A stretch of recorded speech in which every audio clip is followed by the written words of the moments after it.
Let's remain standing for prayer.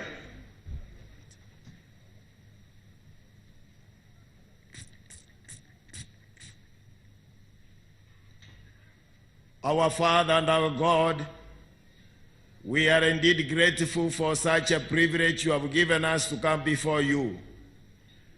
Thank you for this ceremony of Honorable Rate Simon NYACHAE. Now we are before your presence. We want to listen to your word as it is spoken to by your servant. Lord, I dedicate the whole congregation which is before us, before you, that your Spirit may guide each one of us, that enduring this celebration, Lord, all of us, we may behold you, the King of Kings, the King of the universe. Speak to us, Lord, and let us listen to your voice now, for we pray in Jesus' name. Amen. Be seated.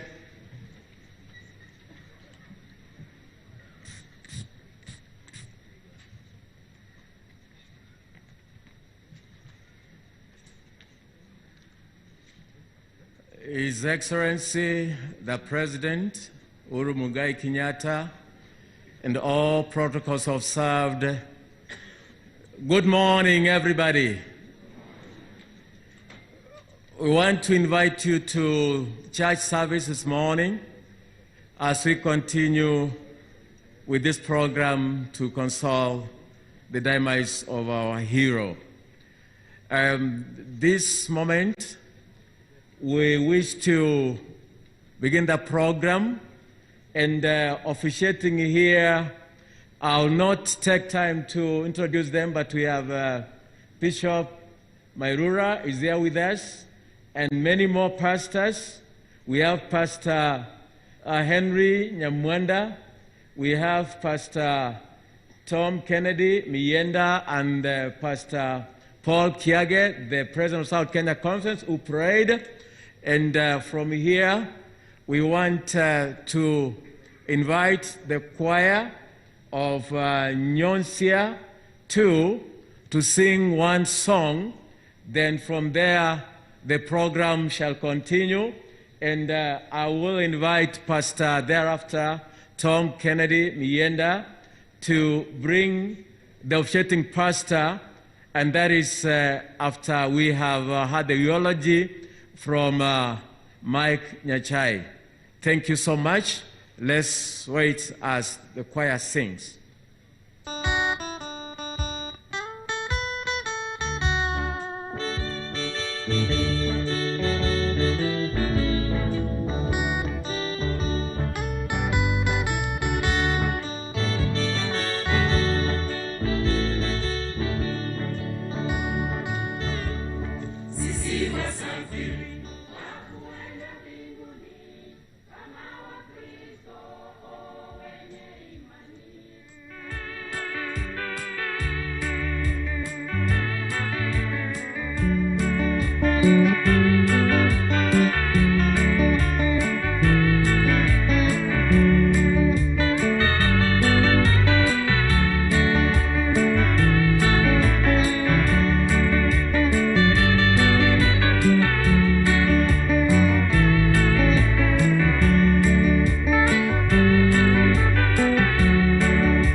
We want to invite Mike NYACHAE, who will be reading for us the eulogy. Welcome to the body.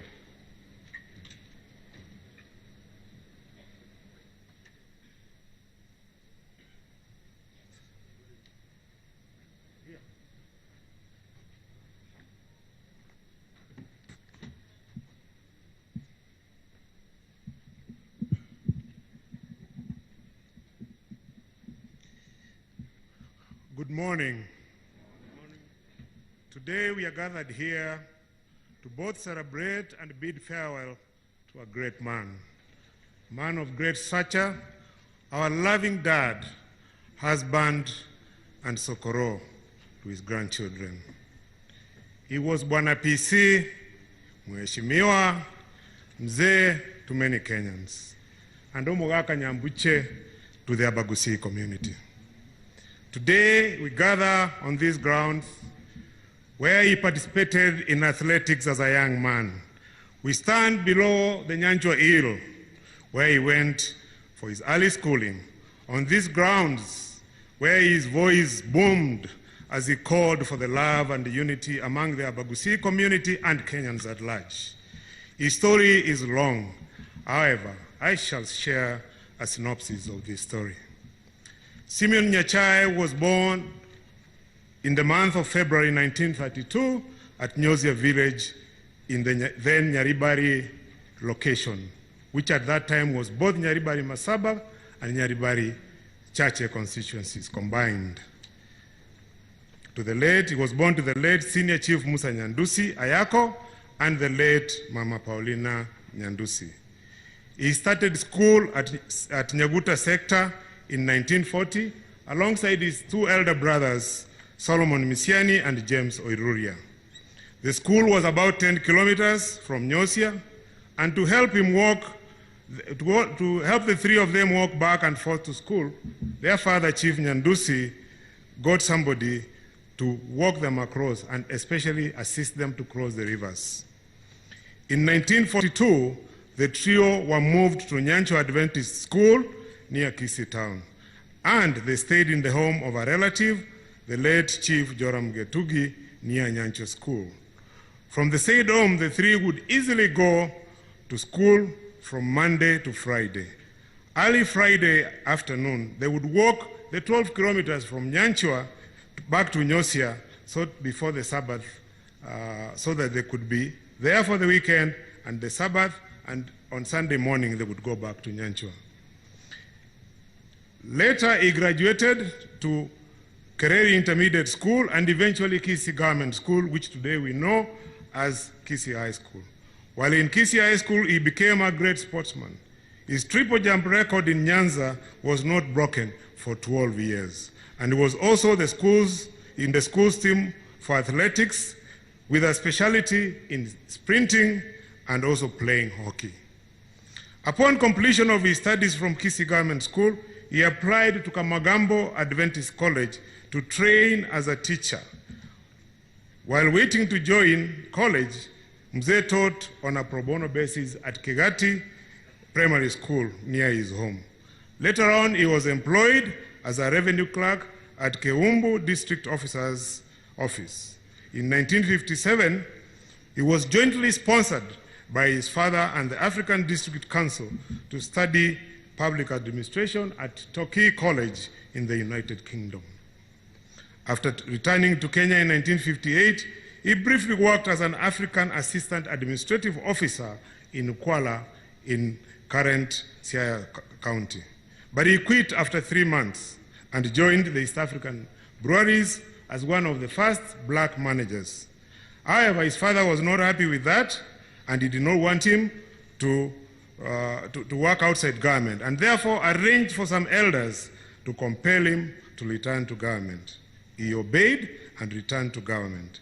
He then joined the Jean School, which in present day is called the Kenya Institute of Administration, and studied law and public administration. He passed with a distinction. Following this, Honorable NYACHAE was then posted as a district officer, first in Kangundo Division, secondly in Machakos Central, and later Makueni. At that time, the division was actually the entire county of Makueni. While in Makueni, he was trained and subsequently served as a first-class magistrate in the afternoons. He would give sentences of up to 6 months in jail for those found guilty. Old men from Makueni told us back then that he was a very fair magistrate.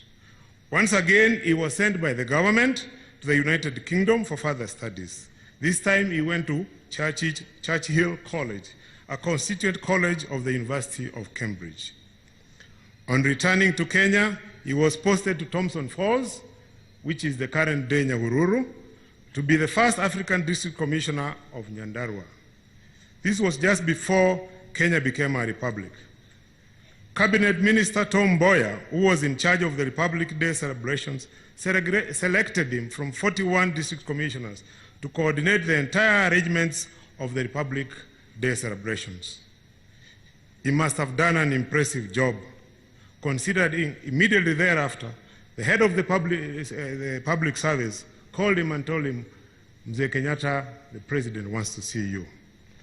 And as soon as he got there, President Kenyatta appointed him the first provincial commissioner of Nairobi, which was then known as an extra provincial district. Thereafter, he was transferred to Rift Valley and later to Central Province in the same capacity. When he arrived in Nakuru to take over as provincial commissioner, the outgoing PC, Mr. Onyango Josia, was shocked at his age.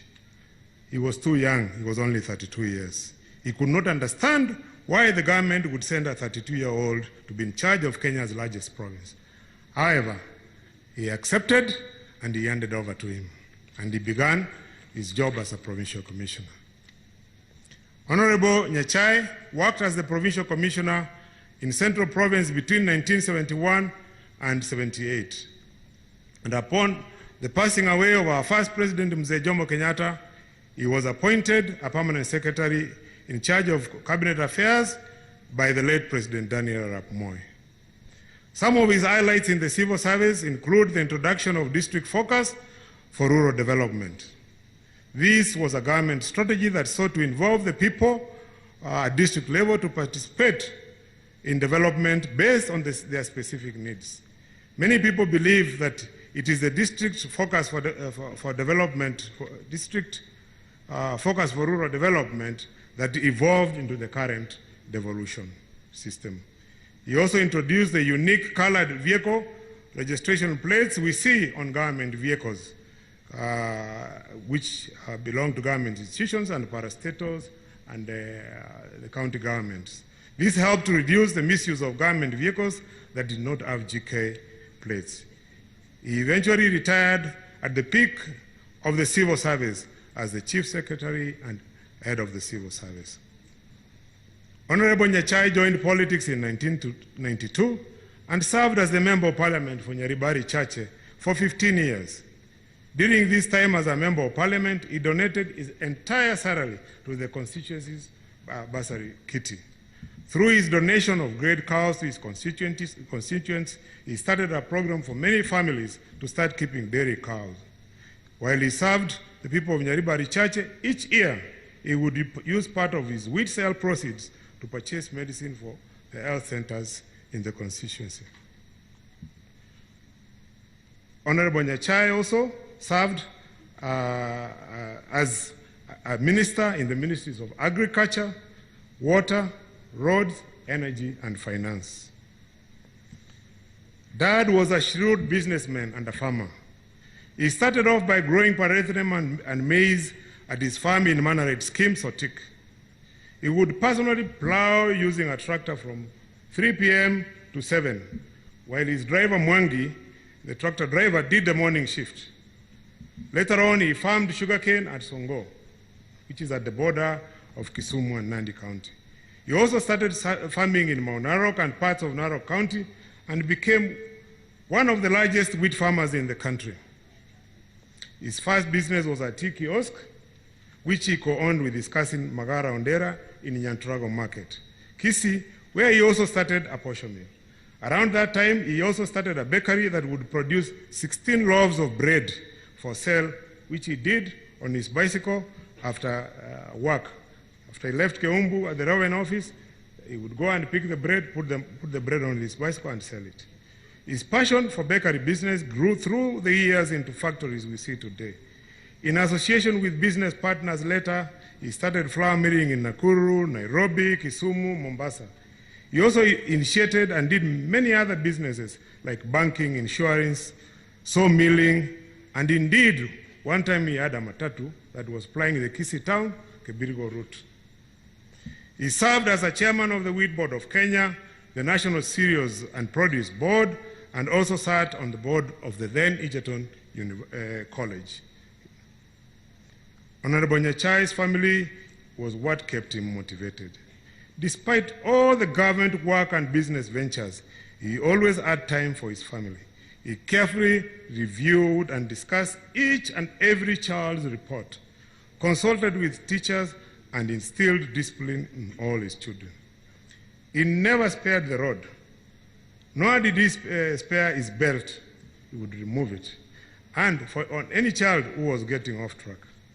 But I must confess that it is mostly the boys who got the lashes from the belt. He had a soft spot for the ladies, but he would still reprimand them.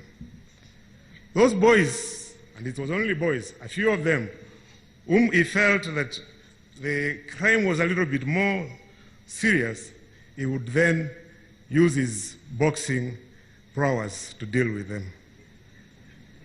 But I'm not naming anybody, so. Honorable NYACHAE derived joy in supporting any of his children wanting to pursue further education. He was a natural and wise leader of the greater Nyandusi family. Mzee regularly sat down with his family and discussed the importance of sticking together to aid prosperity. Dad loved country music. He passed this love for country music to all of us without exception. Some of our greatest moments were listening to Kenny Rogers, Dolly Parton, Don Williams, Cherry Pride, Nana Musukuri, and Demis Roussos, among others. On a radio cassette, as Dad drove his Mercedes. He drove it at a very high speed usually. He was a very fast driver, and there were no speed guns in those days. He loved to drive fast on a good road. In fact, it was not rare for him on occasions, he had a driver called Kenoka whom he had from the time he was a PC in Central all the way until he retired. If they were on a good road and Kenoka was driving slowly, he would ask him, Kenoka, hiyo accelerator imeharibika ama imekuwa namna gani? And Kenoka would do the needful, but on a good road. Dad was diagnosed with cancer in 2012. He underwent treatment both locally and abroad. He bravely fought the disease. On Monday, 1st February at around 2 p.m., he passed on. He was preceded by his parents, Musa and Paulina Nyandusi, our mothers, Esther and Drusilla. He has left behind our two mothers, Mother and Grace, many children, grandchildren, and great-grandchildren. Dad, you fought the good fight.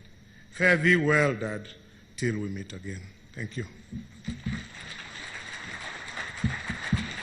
Thank you very much, Mike, for that very good eulogy. Now we invite Pastor Tom Mienda, the Secretary of South Kenya Conference, to take up the program.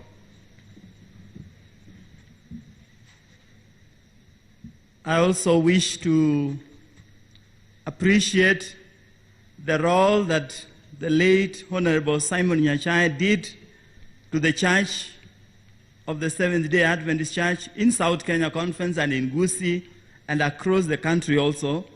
Maybe we'll do a write-up and give it to Michael so that he can increase the rest of the story that he did not capture in that. But all the same, we could not be able, no one could be able to write all or everything that he did, but his contribution to even the church was tremendous. To any church, he did not single out that this is the only one he could support. He really had a heart for work, for God's work in this country. I just wish to take this time to bring the one who will be ministering to us, Pastor, retired John Yamwanda. For a long time, he was a friend to Msee Simon NYACHAE. We wish to bring him so that he can speak to us.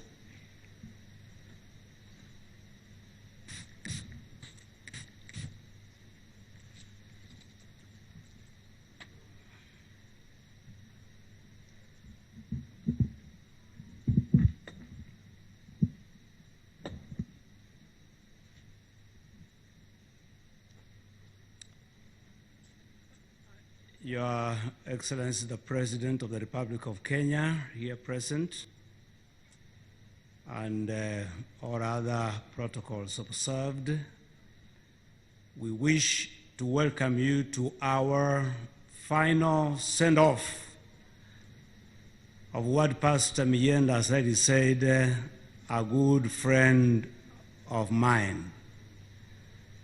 I didn't know that a day will come when I will stand here and say a farewell to such a great man, a hero by all standards, who has served this nation relentlessly for many years.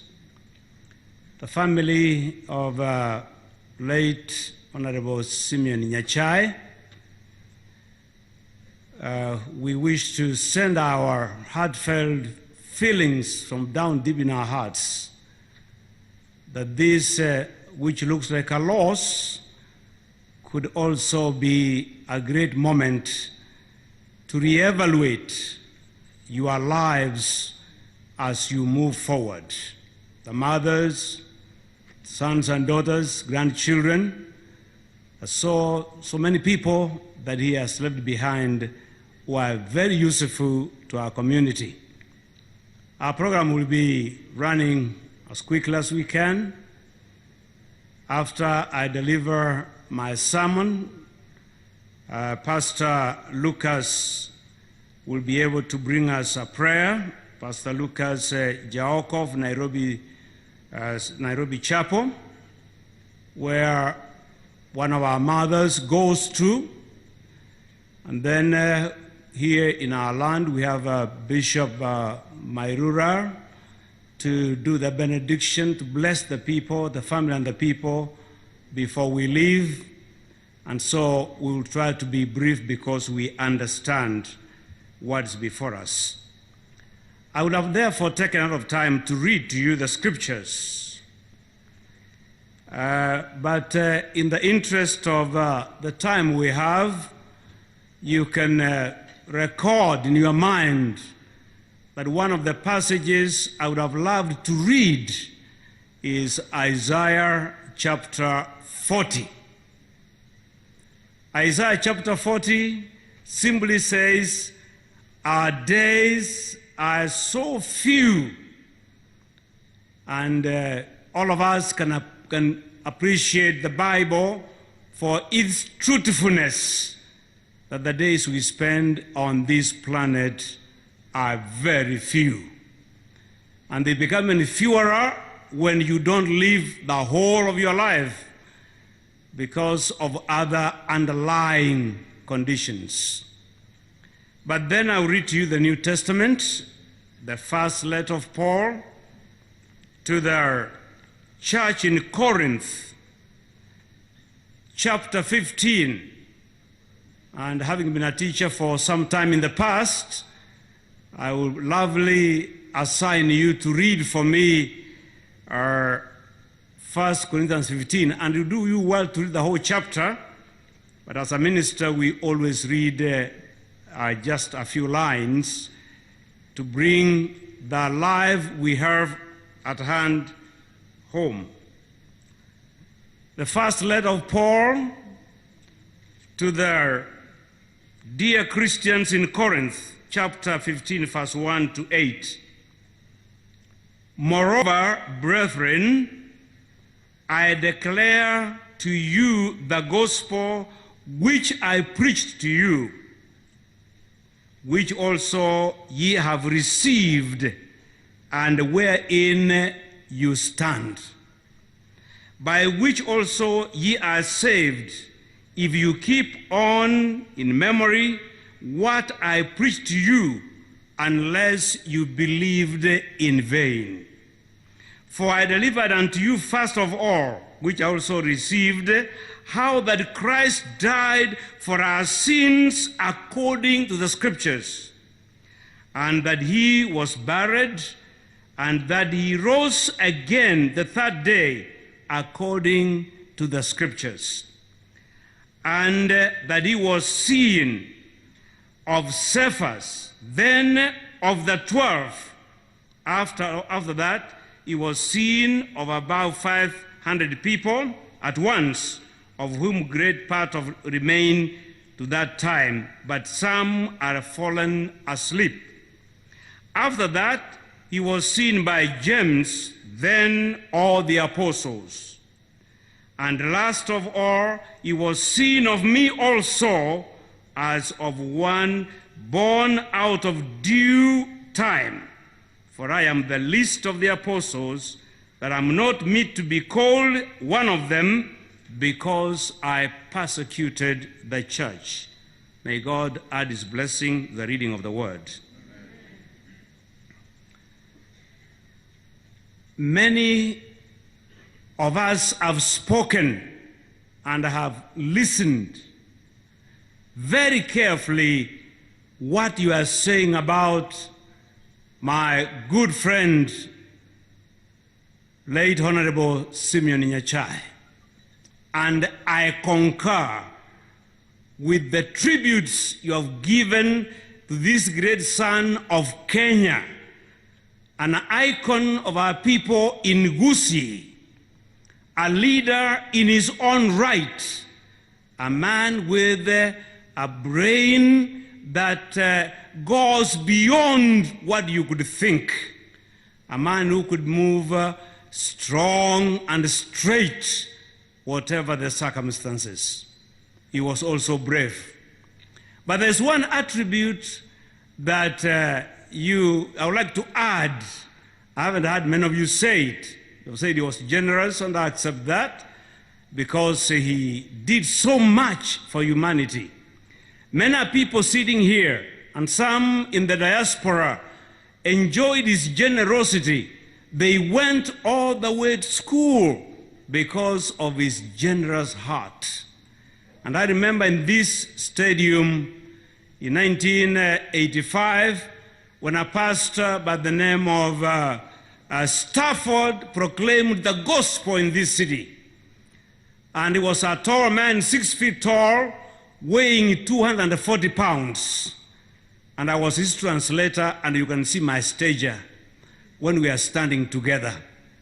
And when 4,000 people had been baptized, it was this great hand of this great leader that organized for us to acquire and put up a church that we now call the Kisii Central Church. Members of Kisii Central Church take time to visit and bless the family of these great men that now sleeps awaiting the resurrection morning.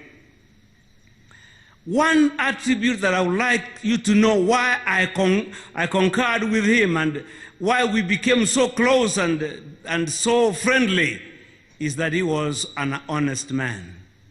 Hallelujah. I found it nice because I love to be honest. In this country you call the Republic of Kenya, where I have also lived for a while, I think if it was to rate people on chapter 6 of our Constitution, he will also take a good number there. If it's not number 1, then I'll find out who they can share number 2 with. He was such a straightforward, honest man in his work for government, in his business, and all round in the community. We all appreciate his other attributes that we can say he was an honest man. Now, I want to give you a short story. One professor of history in one of the leading universities in the United States of America. He left his office at a time like this. The sun was shining, and he was a happy man. He was in good moods, and he's walking in the corridors of learning, and he met 3 young people who were studying history.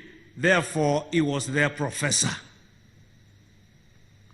In his jovial mood, he met them just as you can meet your students. He said, "Young man, how are you today?" And they were happy to be greeted by a professor. They stood for a few moments to share a word or two. And the professor said, "I would like to part with $100. He wanted to part with some money.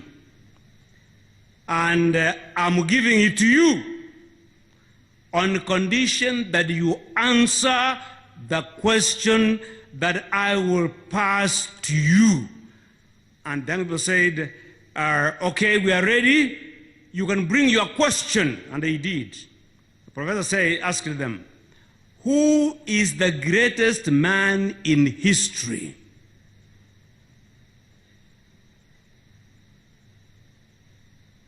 I'm giving you a few moments just to meditate upon it. According to you, who is the greatest man in history? The professor is asking his students. And I'm hearing a whisper here near me saying that Jesus Christ was not a man, he was God-man. So get the question right. When our students get to fail exams, you wonder why. Sometimes they don't get the instructions correctly. I was taking a quiz one time in the university, and the teacher had put 13 questions, and he said, "I've given you 3 or 4 seconds to answer the questions." And I began to answer the questions from 1 to 13 as quickly as I could. When I got the last one, it said, "Don't write anything on this paper." When you see young people coming home and saying, "Dad, Mom, I didn't quite make it," don't beat them so hard. It is difficult even for us to make it sometimes. And then the professor insisted, I want your answer quickly, my money is ready. I'm giving you money. Who is the greatest man in history? There were 2 American boys and 1 Jewish boy. And I want you to appreciate the Jewish mind, even to this day. The Jewish boy said, sir, I have an answer. Yes? He said, Abraham Lincoln. And those of you who know that name, he was the president of the United States of America that actually liberated those black people who were disadvantaged in every way. And to this day, they remember him. When Barack Obama became president, he said, I'll follow the route, the train route from his place all the way to White House because of the respect the black and the colored gave to that name. And you know, this is an American professor. Be in context. Don't answer questions without laying them on the proper ground. And the Jewish boy said, Abraham Lincoln, and the man put his hand in the pocket, and he said, okay, you will receive $100. So he gave him $100 because he got the question right. If I knew you had the right question, you could have gotten this one, but now the time is not on our side. And then the professor smiled and went his way. Then the other boys, the 2 American boys, asking, you Jewish boys, how did you know the question? The answer. He said, I didn't give him the right answer. What? And you have $100 in your pocket. Then what is the right question? He said, the greatest man that ever lived is Moses. And if you study Moses deeply, as I do sometimes, the Bible says he was the meekest man, the most humble that ever lived. Numbers 12 will tell you that. He was such humble. He was strong as a leader, yes. He spoke strongly. He commanded Israel. He was their leader for 40 years in the wilderness. And yet, with that leadership, he was a very humble person. Then they said, why did you give a wrong answer? And the Jewish boy said, business is business. When it's time to make money, you give the answers that will give you the money. Why should you on earth give answers which have no money and it's time for business? And I learned something in my university work. Sometimes you have to please the professor to get your A and go your way, and life will continue. You know, that's how life is. So the Jewish boy gave a wrong answer. And I'm calling your attention to this service this hour, that you consider the life of late Honorable SIMEON NYACHAE and your life, more particularly your life, because Mzee is asleep. But you are conscious, I am conscious. Let us together consider our lives and give the right answers to our lives as a nation. As Kenyans, we have many questions to ask. Please, for heaven's sake, give right answers. The Apostle Paul says, moreover, brethren, I want to bring you to the attention that there is this gospel that I have preached to you. And Kenya is one country, and you can go around the world, and some of us have done that. Kenya is the only country where everything begins with prayer and where churches are full on Sabbath and on Sundays. As a matter of fact, even now, as I look out there, to the very back there, we are so many, reminding me of this good man sleeping here when he brought up 40 people and he said, Watu, Wengi.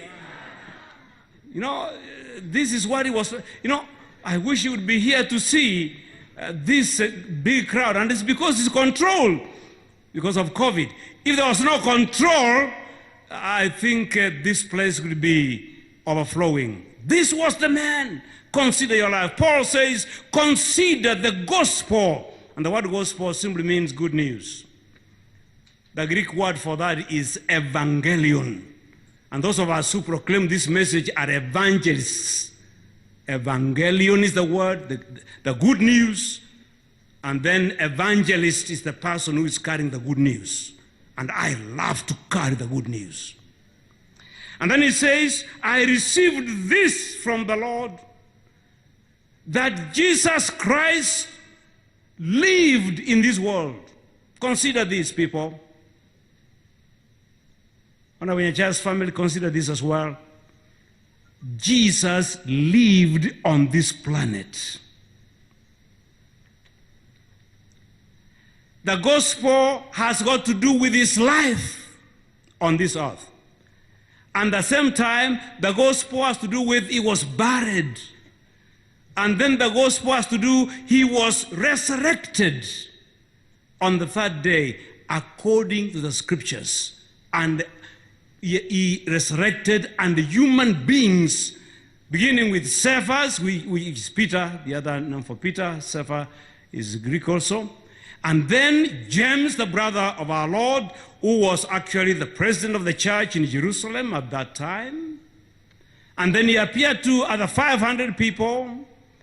And Paul says, this same Jesus appeared to me. And I want to portray the Son of God to you alive today, having been resurrected. Behold his face, and you will see the beauty of his love, the beauty of his mercy, the beauty of his compassion, the beauty of his forgiveness, and forgive one another, that we can be able to walk together on the highway to the kingdom of our God, our Father, and the Father of our Lord Jesus Christ. I wish to bless you. I wish to tell you, God bless you. I wish to say, have a nice moment despite the sleep of our great man here. And I appeal to you to accept the man Jesus Christ as your Savior now and forevermore. Amen. Let us pray as we are seated like this. Our Father who is in heaven, I call upon you this morning to come down to our Med Chapel for the proclamation of the gospel in honor of our elder, Honorable SIMEON NYACHAE, a man you have used, and a man who you gave time to look at his life in his last moments. And in my own thinking, because he knew the gospel, he knew the Bible, he could have whispered, God, forgive me. And you accept forgiveness at whatever moment. God bless his family, the mothers who have been left behind, sons and daughters, and the many grandchildren and the great-grandchildren. God, I bless them, strengthen them, protect them, give them a chance to see beyond the portals of the grave.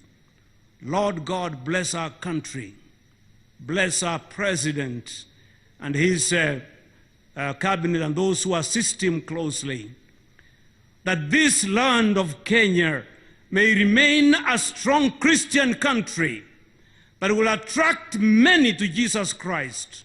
And may all of us today, in this very day, consider seriously the man Jesus Christ He lived our lives. He died our death. He resurrected our resurrection. We await his soon return in the clouds of glory. Even so,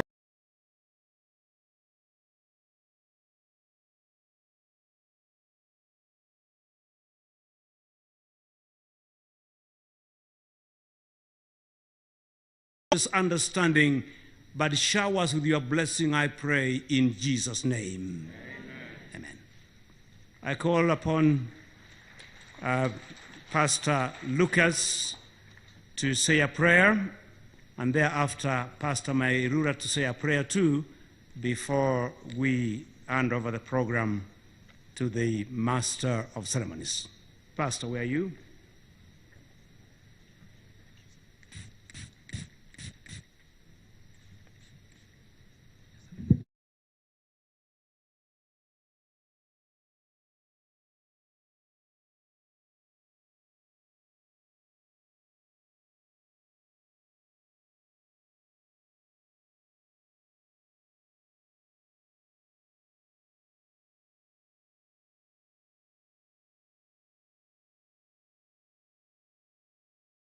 So, dear family members, therefore, may the Lord reach out to you right now and touch you singularly, but also corporately as a family, that none of you shall be left outside the box. Father, I pray finally for unity to abide in this family. Unity when there are hard decisions to be made. Unity when they are rejoicing. Unity when they are grieving. When they make a sharp corner of grief cycle that they cannot be able to manage, may you stretch forth your hand and provide that word of unity that has been spoken of here. May your grace continue to abide with them. So, Father, we pray this in the name of God, our Father, who knows them by name. We pray this in the name of God, our Savior, Jesus Christ, who has delivered them and will continue to deliver them. But we also pray finally in the name of God the Holy Spirit, our great comforter, the lifter of our heads, the one who will never abandon us or forsake us. For this we ask in the mighty name, the matchless name of our Lord and Savior, Jesus Christ. Amen. Family, you may take your seats.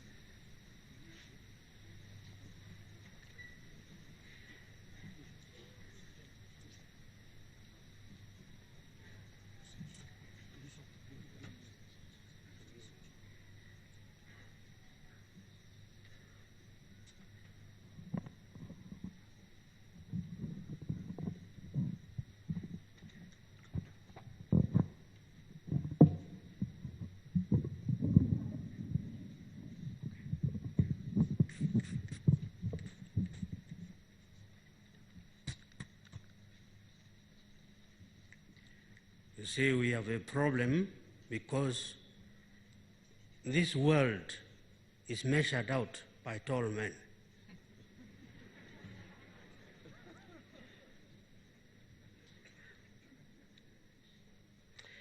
But I stand here before a great man who is lying here to thank our president. Our president loved him. Our president loves us. And I'm grateful that you are here. I'm grateful that your deputy is here, Dr. William Ruto. I'm grateful that our former Prime Minister Gwambo is here. Even Ken Lusaka, I see you, and many others. I'm very happy that you have come to honor not only this great man, but to honor the Kishi tribe that produced this man. Before I go to the prayer here, I turn to the family. Charles, I think you have the knowledge and the know-how to put your family together. Work together. And I will pray for you. I prayed for you this morning in the Mass when I prayed for the old man. And as I was coming, a small dirge for the family. NYACHAE eliatate kianeranda, NYACHAE eliatate kianeranda, pole pole abantu banyachae kianeranda. So this kianeranda has done wonders, but I leave it there. Now we say the prayer.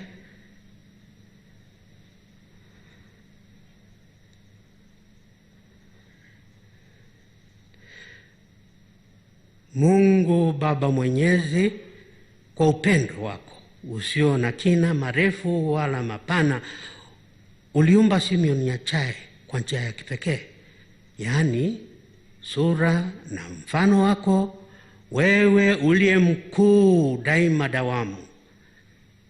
Basi Baba Mungu wetu, huyu ndugu baba na babu yetu uliyemjalia neema nyingi kwa ubinadamu wake, alipata kukufahamu wewe, kukukiri wewe, kukupenda bila tamati na kukuhudumia bila kufa moyo. Kwa sababu hiyo, hatuna shaka ya kwamba umempokea kwenye utukufu na watakatifu wako. Huyu sasa amemezwa kabisa katika huo upendo wako usiopimika. Ni mshiriki katika himaya yako ya utukufu na utakatifu wako. Ana heri kuliko sisi hapa duniani. Katika utukufu wako hana haja za kimwili wala vishawishi na mateso. Tamaa na kiu ya kukuona wewe muumba wake imetimia. Sasa anavyokutazama jinsi ulivyo wewe muumba wake, basi hapo amepata raha ya milele, perfect happiness. Kristo mfalme aliyeshinda mauti amemfanya ashiriki ufufuko wake milele. Tunaomba Kristo mfufuka ampe taji ya maisha ya milele. Amfanye mrithi, mwenza na mshiriki wa utukufu wake. Sasa humo kwenye lindi la neema ana nafasi nzuri ya kutuombea, akianzia familia yake. Sasa maisha yake yamebadilika bila kupotea kwa mpango wake Mungu. Mhurumie Baba. Alipoenda kombo katika ubinadamu wake, umsamehe. Bwana, tunapokushukuru na kukuabudu wewe uliye mkuu, tunajiunga na Ayubu tukisema, naked I came from my mother's womb, naked I will depart. The Lord gave, and the Lord has taken away. May the name of the Lord be praised. Amen. Roho yangu na ikuimbie jinsi wewe uliye mkuu. Roho yangu na ikuimbie jinsi wewe ulivyo mkuu. May Almighty God bless you, Father, the Son, and the Holy Spirit. Amen.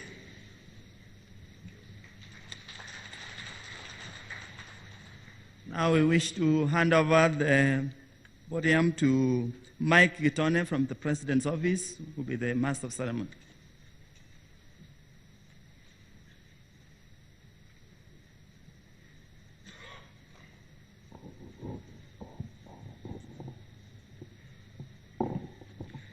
Kwa kila jambo kuna majira yake kama alivyowapanga Mungu Muumba. Kuna wakati wa kuzaliwa na wakati wa kufa, na yote Mwenyezi Mungu ameyaweka mikononi mwake. Tungependa kupata dakika chache kwa ajili ya wale ambao wangependa kutoa tanzia zao kwa kifupi, na tutaanza na familia. Nitawapa dakika 2 kila mmoja. Nitawaita 4 ili waweze kufuatana sako kwa bako. Nitaomba tuanze na Mrs. Angela NYACHAE. Kunradhi, NYACHAE. Asante. Lee NYACHAE, Mary NYACHAE na Ken NYACHAE. Nitaomba wafuatane kama nilivyoalika tafadhali. Mrs. Angela NYACHAE atafuatwa na Lee NYACHAE, Mary NYACHAE, Ken NYACHAE. Wote wakipata nafasi kwenye jukwaa, dakika mbili kutoa tanzia zao ili tuweze kuendelea na wengine. Karibuni.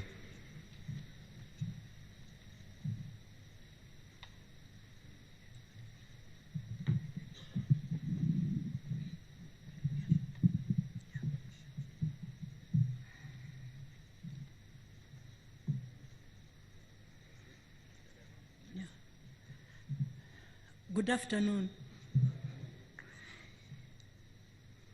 If given a chance to talk about my father, I would have very many stories to tell. But I will talk about my father briefly. And I will look at it. When we were small children, as Michael said, Dad would come home at 4:30. That was family time. He would take us for a ride, and he would play his beautiful music, which was Kenny Rogers, as he drove us around Nyeri when we were in Nyeri and Nakuru.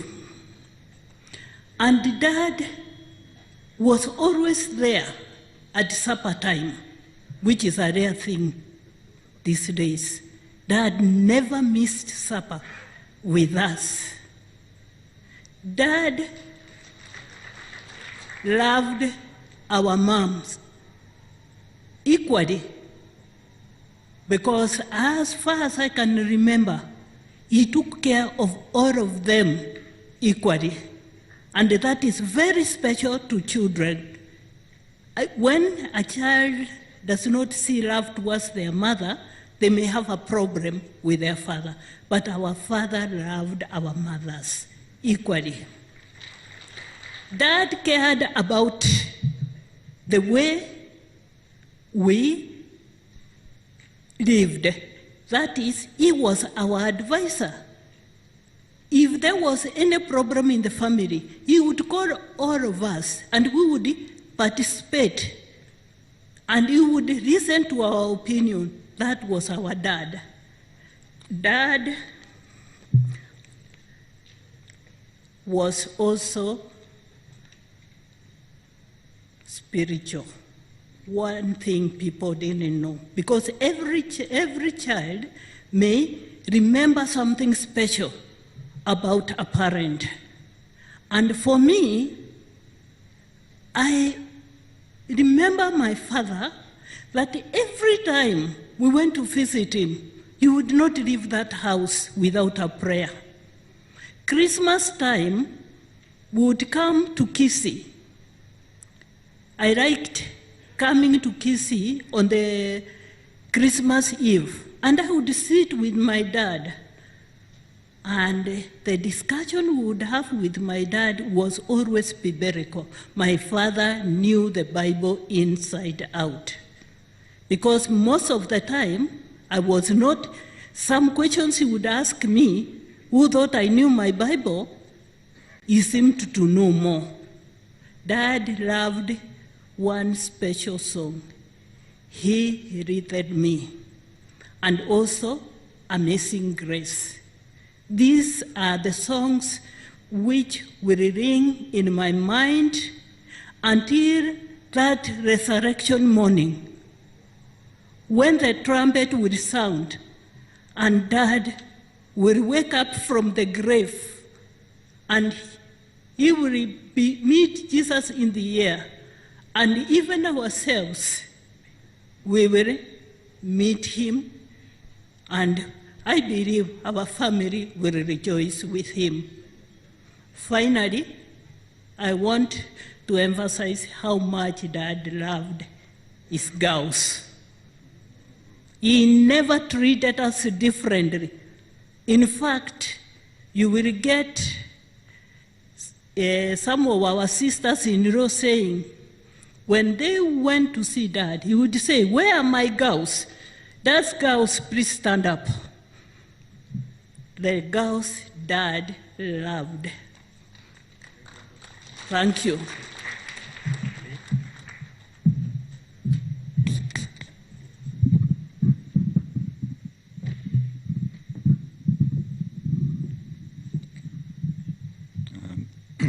Your Excellency, fellow mourners, this is a tribute to my father, and it goes this way.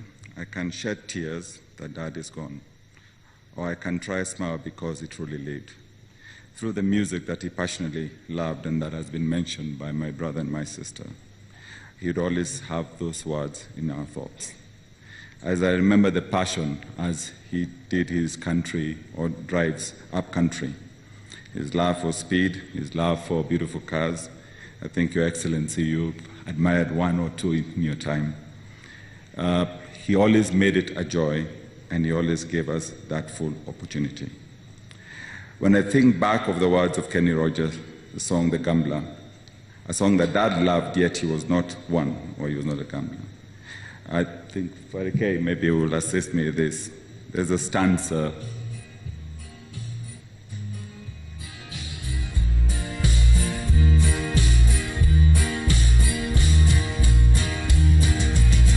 Every gambler knows the secret to survival, knowing what to throw away, knowing what to keep, 'cause every hand's a winner and every hand's a loser. Best that you can hope for is to die in your sleep.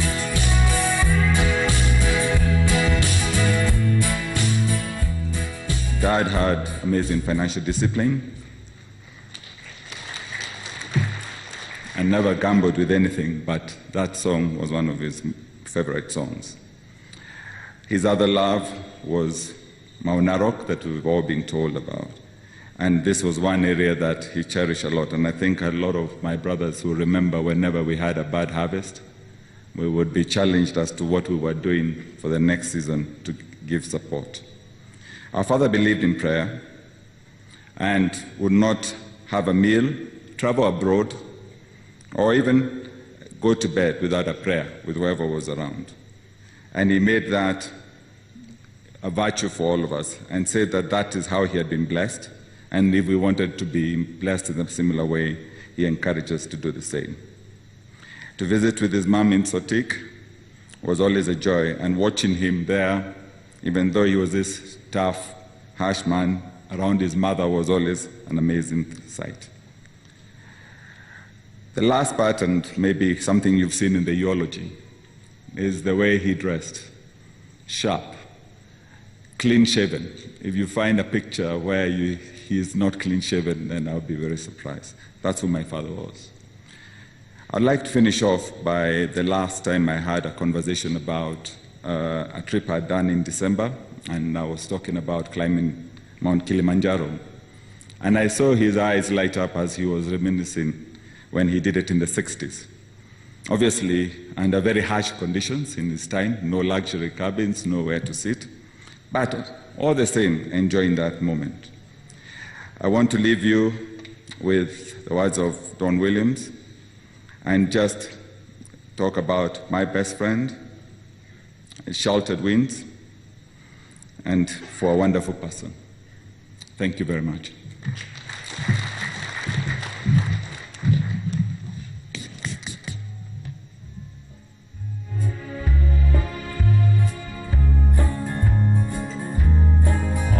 My finger, you brought love like I've never known. You gave life to our children and to be a reason to go on. Your Excellency, the President of the Republic of Kenya, Uhuru Muigai Kenyatta, Your Excellency, the Deputy President, Dr. William Ruto, Your Excellency, the former Prime Minister, Raila Odinga, all cabinet ministers, and all protocols observed. Good morning, it's still morning. Well, a lot has been said, and I won't say very much because we will just be repeating ourselves as family members, because we enjoyed the same things all around. We already did a tribute, the girls did a tribute for Dad, which is in your programs. But individually, I'll just sum up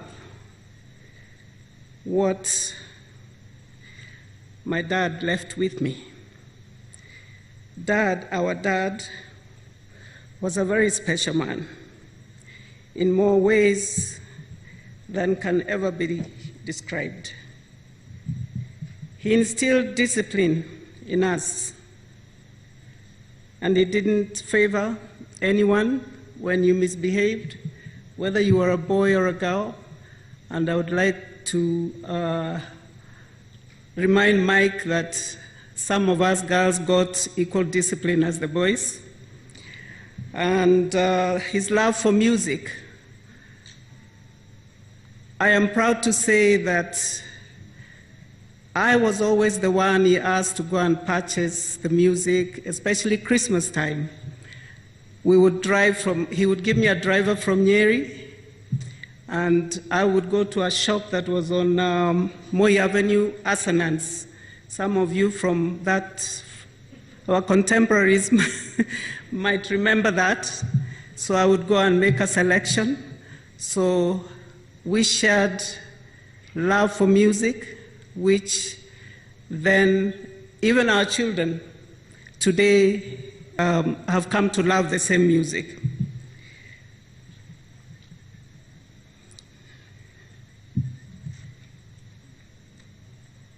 He taught us to work hard.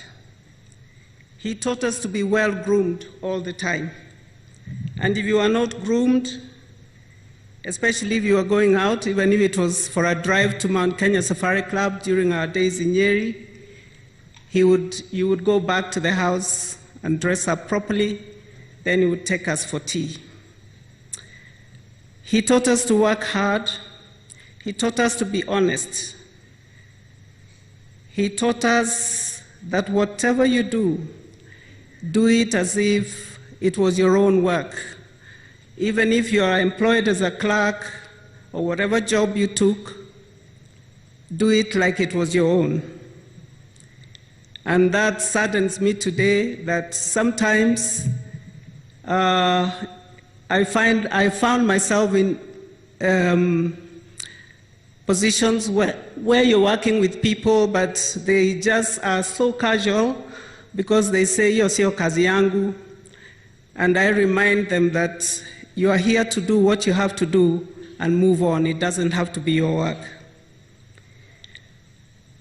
One other thing that I may add about his girls and his boys, but every time we all left college and you are ready to go to work, he knew that we all needed transport. And on my 21st birthday, my gift was a car. And every girl here can attest that when they left home, they each got a vehicle because you needed to move around. And that was very special. Looking back now, I don't take it for granted, because how many of us can give our children cars? We tell them to work hard and buy their own cars. So he was a brave man. He was a very brave man, whether it was political challenges, and maybe we were running scared or were worried, he would tell us, "Hapana ogopa, you live once." He handled every challenge so bravely that with time, we too learned to be brave. He did whatever he did without fear or favor.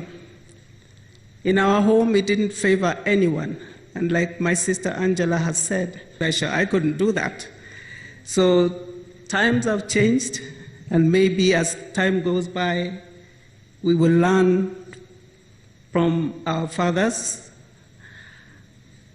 that polygamy is not so bad. Growing up in a polygamous home, especially where you have a strong man, a strong father who treats everybody equally, gives them equal chances, equal opportunities, then you won't go wrong.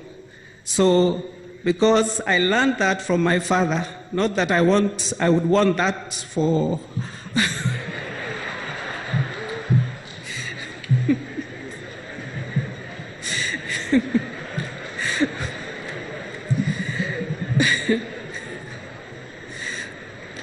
but it is what it is.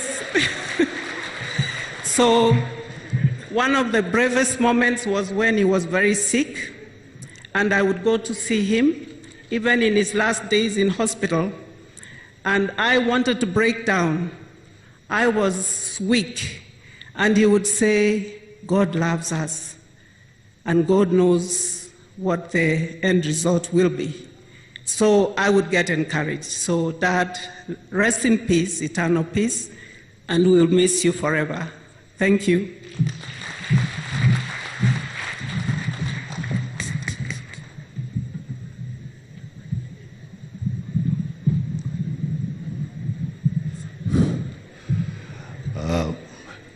Your Excellency, the President, Uhuru Kenyatta, Your Excellency, the Deputy President, Your Excellency, Right Honorable Prime Minister Raila Amolo Odinga, all protocols observed.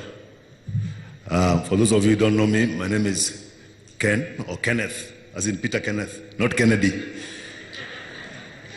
Now, of course, when Mike came here, he talked of my father's boxing skills, and he didn't disclose who suffered. Now, I wasn't the only one, but looking back, I think I got the most of it. And when my other brother talked about my father's love for nice cars, there's a story connected with that nice car and the boxing, which I will explain later before I sit down.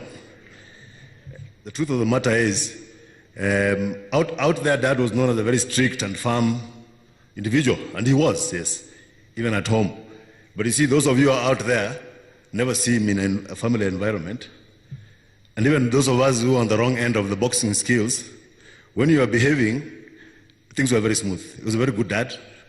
I remember Charles on Tuesdays when he used to go from Nyeri to Nairobi to the wheat board meetings. He'd just say, come along, and we'll spend a good time in Nairobi having fun while he's in the board meetings. And then like around Christmas, I remember we benefited, all of us, because tulikuwa tunanunuliwa nguo ya Christmas. Now, and well, before Charles went to the UK, he would actually get us to get suits, proper suits like the one I'm wearing. But after Charles left, and I didn't do very well in school, nikaambia sasa reduce to counter suit. And in those days, counter suits for us who are wearing platforms and flares just didn't work. Even the girl you are cheating now, she'll even abandon you. Now, let me go straight to the story of, sorry Charles, I may take a little longer. The story of the nice car and the boxing. One Christmas after we were coming from Kisii, and we had a farm, we have the farm in Sotik, and at that time there was tarmac on the main road along Sotik, but to go into the farm, we had to use a Land Rover. So Dad had arranged for a Land Rover to come and so that he can park his brand new Mercedes, which Mike always reminds me it was KQB 966. He had parked it on the side of the road, and he told me, we can't leave the car alone, so you're going to sit in here. The music was there, Kenny Rogers and Charlie Pride. And now these were the first cars which had central locking. which we were also not getting used to, which were just about, we were getting used to them at that time. And he had mentioned, I think, that should you feel you need to step out of the car, remove the key. But for some reason, because I was not thinking about the set of locking cars, I felt, let me come out and stretch. As soon as I stepped out, I had click. Gari lijifunga. Kifungu iko ndani. Na mzee and the rest of the family had gone into the farm. Somehow he got information that I have defied what he had said, and the car was, the key was locked inside, and the Mercedes was brand new Mercedes was on the side of the road. Nobody could help me. Now, he was informed that that had happened. So now, when he was coming from the farm with the Land Rover to the junction, he didn't even wait for the Land Rover to stop. As it was slowing down, he already jumped out like the security men I see around the president and deputy. He wasn't driving, so he came out and he came straight for me. Now, I was around from, I think around Form 4. When I was tall, probably I'd even reached his height or a little taller. So, as he's coming for me, and I'm trying to look as helpless as possible. So he comes for me, then the punches begin. And he was very skilled with those punches. And Muhammad Ali had just been knocked out by George Foreman a few weeks earlier. And what surprised me is that he even understood these ones of... Kuna moja alininua, I mean, I've always wanted to go up, I've always wanted to go up in life, but not that way. Ilikuja akaninua. Now, the story doesn't end there, but it's about to end. He said, Huyu, he can't even keep small instructions. He's not going to ride with us in the Mercedes. Now, that Land Rover had also brought some goats, which we were supposed to go and eat in Nyeri. So, akasema, huyu ataingia ndani ya hiyo. And they should not follow us because the rest of the family was going to go through Nakuru and have nice food in, I think, Stag's Head. Right. So, akasema huyu na driver na mbuzi direct to Nyeri. So, I was at the back of the Land Rover, tunaangaliana na mbuzi. Hata hiyo mbuzi, I think mbuzi ilikuwa na shida, na wewe mtoto mkubwa unafanya nini hapa nyuma? Anyway, eventually we were lucky. The farm manager managed to use, I think there was a bit of space on the driver's side, and fortunately, so it clicked, and I'm sure they went and had very good lunch in Nakuru. Myself, we were going through Nyaururu. I think we stopped somewhere like Daragwa. And the driver and the bodyguard who I was with, wakanunua mahindi chamusha hapo.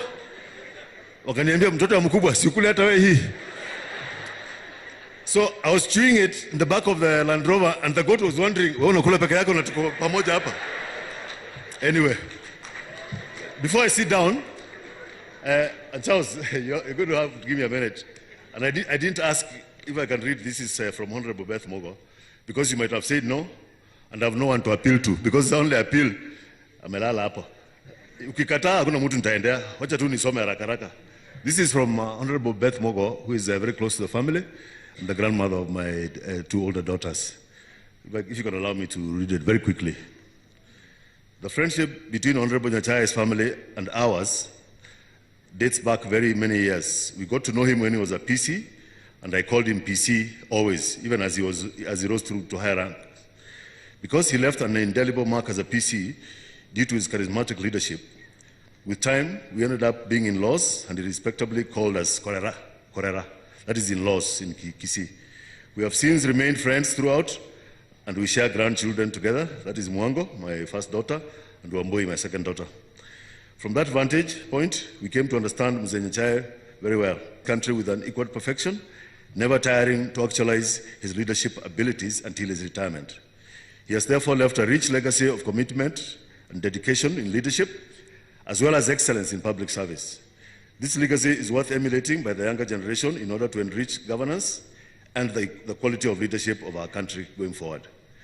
We join his family today in celebrating his life. During this difficult period, it is our prayer that God will strengthen the family and give you fortitude to bear the loss. May mzee's soul rest in the loving arms of the Almighty God. Thank you. Mukitaka zingine, stories zingine nitawaambia baadaye. Asante. Watakaofuata ni Moses Nyachae, Chief Nyandusi Nyachae na Brian Nyandusi. Nitaomba wajonge mbele na mkinikubalia, let us reduce protocol to make it shorter. Reduce protocol kindly.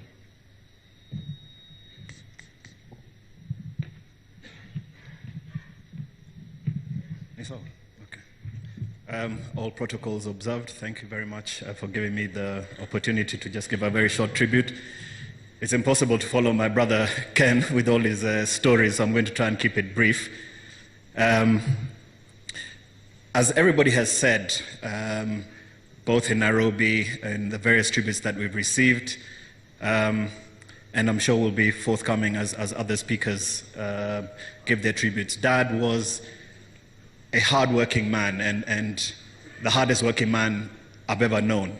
And he's somebody that we, as his children, just aspire to emulate in everything that we do.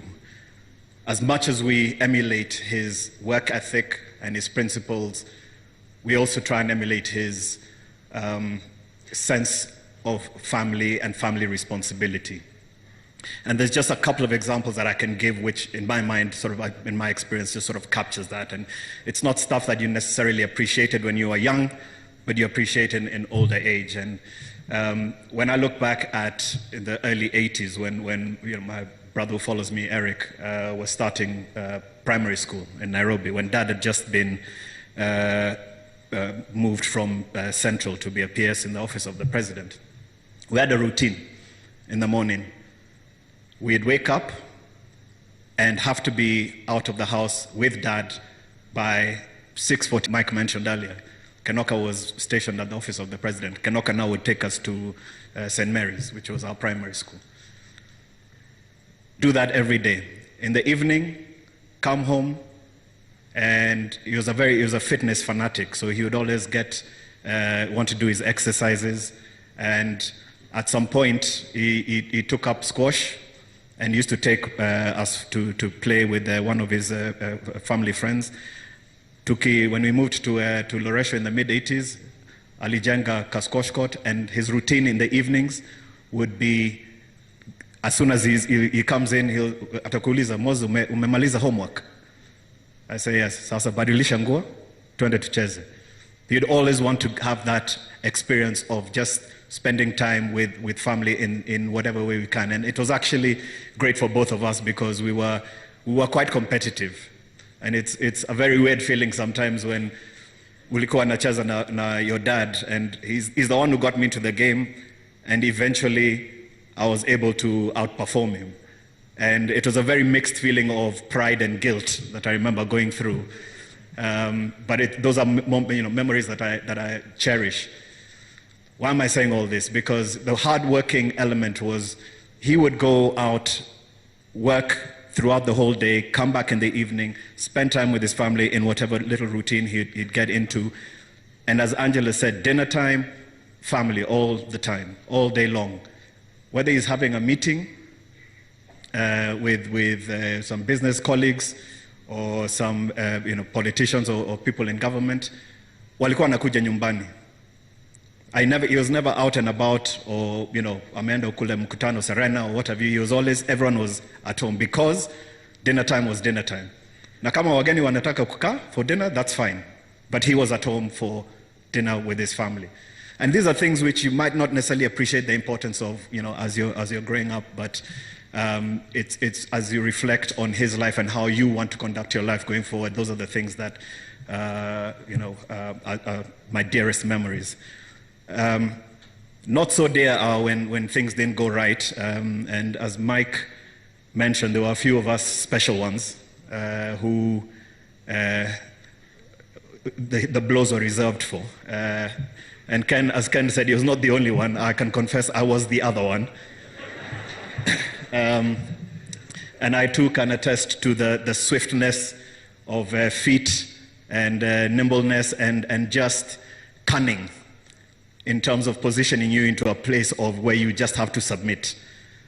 So I've got stories galore which I could get into, but with the wish of not taking up too much time, I just want to conclude by saying that we're grateful for all the love and support that friends and family have shown to Dad over the years, and in these last few days as we take him on his final journey. It's not something that we take for granted, and we're very grateful, as I'm sure Dad is.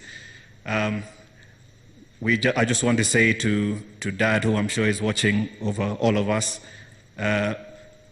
we know what you were about, Dad, and it was about family unity. And as I said in my tribute in Nairobi, please rest in peace, knowing that we'll not let you down. Thank you.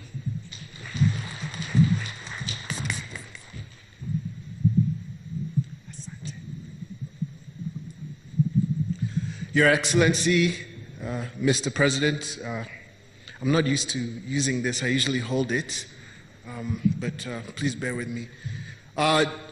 Deputy President,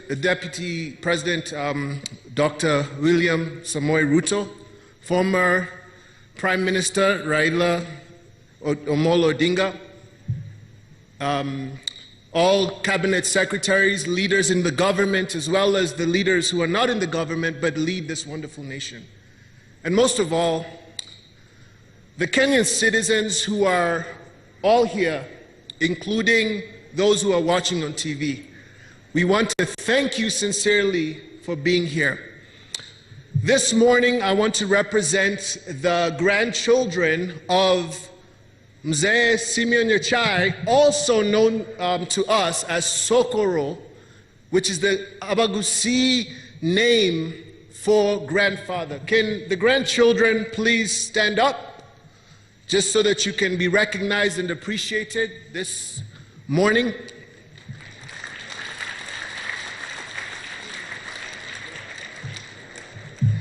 One of the most beautiful things today is that we all have heard about the fact that we come from a polygamous family, but we all traveled by bus here together as one family. I'm going to be very brief as I just share tribute on behalf of the grandchildren of Mzee Simeon NYACHAE. New York Times best-selling author and pastor of one of the largest churches in the world, Dr. Rick Warren said this: "The sum of your habits is your character." It is very easy to become a public success and yet end up a private failure. My grandfather was the same person, all of you who have known him and experienced him personally. He was the same man in public and in private. And there are values that he brought home and he kept consistent in his character and his leadership. The one thing that he not only just shared, but he showed, because leadership is modeled, not just said. He modeled unity to all of us as grandchildren. And even as we grew up in a polygamous family, we have unequivocally, if that's the word I should use, decided, not just now, but long time ago since we were children, that we will stick together. We will support one another. We will be there through thick and thin. And so today, as the grandchildren of a hero, not just a family, but to Kenyans, we make that commitment that we will carry that on to our children and our grandchildren. And the first thing we will do is lead ourselves, because that is the greatest form of leadership. And then number two, lead those who we've been called by God to lead in our areas of influence with all excellence and humility. God bless you.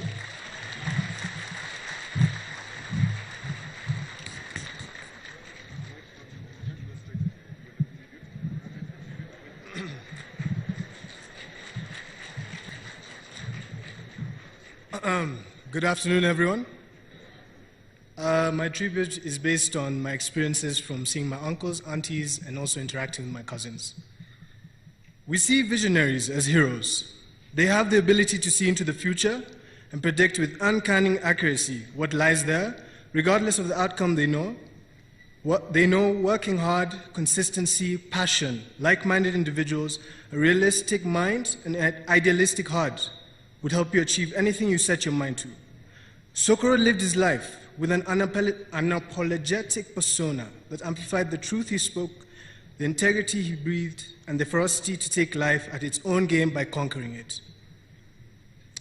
He accepted people for who they are, but inspired the potential to become something more through a disciplinary cane, figuratively and literally. A heart of gold that no matter where you are, his unconditional love would reach you, and when you want to see him, it would sip throughout your entire being. The Dangara people of West Africa believe everyone is born with a purpose, and that purpose must be known in order to ensure an integrated life. People ignorant of their thinking are like ships adrift in the hostile area. A person's purpose is embodied in their name, thus constituting an inseparable reminder of why the person walks with us in this world.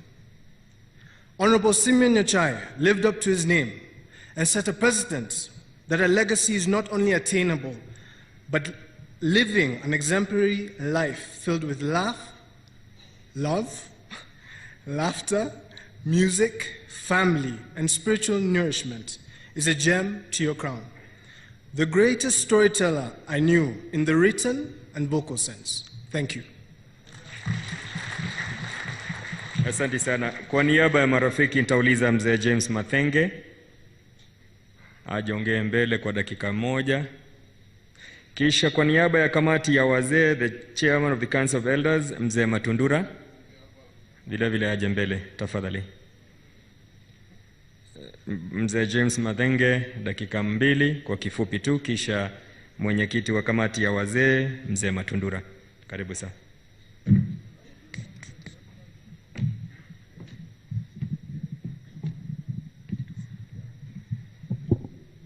I salute the President of the Republic of Kenya, President Uhuru Kenyatta, and his Deputy, Ruto, the former Deputy President, Raila Odinga, Cabinet Ministers, ladies and gentlemen. With my 2 minutes, I can only take a flight on life of this honorable, this great Kenyan. And that is what I want to do. I knew him, first of all, as just somebody working in the civil service, and we were in provincial administration together, and working in different provinces. And when he was brought to Nakuru as a PC, I was posted to him in 1966, Your Excellency, by your father, to assist him, because of that was it was the largest province. And I think your father thought that he had the muscle and the strength to manage such a province, bordering Ethiopia, Sudan, Uganda, Tanzania, and all the provinces except Northeastern province. It was a gigantic province, and that's where he became a working mate. They started working together. Soon that developed to friendship, and we ended by being brothers. And that's the position I stand here. I'm very conscious we don't have time to talk about NYACHAE, because the life history has said it, and we have time constraint. I'm very shy to continue from there. One quick one is, I knew him very clearly as a family person. He came out, and you have seen for yourselves. I don't need to add to that. A family person, and he gave his family quality time, not left to come. He gave it that. So this acquaintance who becomes a friend, he also became a mentor. He mentored those he worked with him, and they are here today, many of them. If they stood there, they will repeat that story. He did that job with distinction. When he made friends, he kept them because he trained them. He therefore kept them. He not throw his friends about. And from there, of course, we know NYACHAE also. That is the civil service. That's the family. And then we know him as a politician. At least if I remember one great thing about NYACHAE is when he told the nation, I'm now changing a career from civil servant to politics. I know what I'm going to find there. I'm really aware. Anybody in professional administration knows what to find in politics. One thing I will not trade with is lies. And he lived up to that. A work that I'll call the truth. 2 is 2 and 3 is 3, and it cannot be called by other name.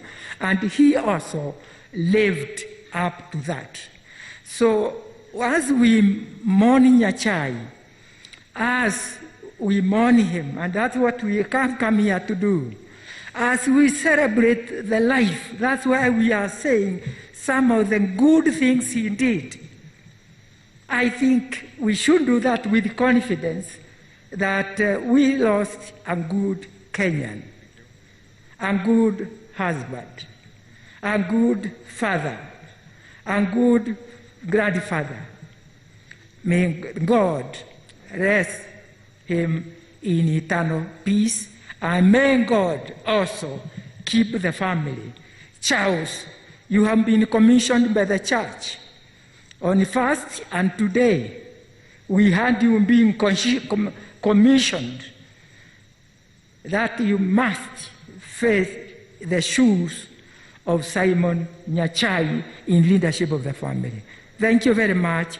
God bless you.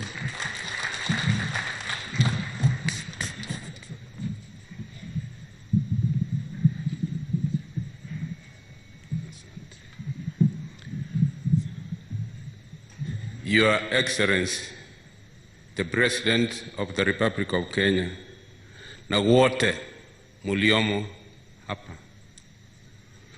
Huyu ni Matundura, mwenyekiti wa baraza la wazee hapa Kisii. Nimefaa hivi kwa heshima ya mzee wetu, baba wetu. Alikuwa anapenda utamaduni, na tuliamua kama kanzo hatuwezi kuja hapa na zile nguo zingine, tuje na nguo ya heshima ya mzee, na itakuja endelea hivyo iwe nguo ya Mkisii, a traditional dress. Katika baraza letu alikuwa patron, na kwa baraza hilo alikuwa na deputy wawili, mmoja akiwa Honorable Jared Kangwana, nafikiri yako hapo nyuma, na vile Mzee Steve Omenge. Hao wawili walikuwa deputies wake.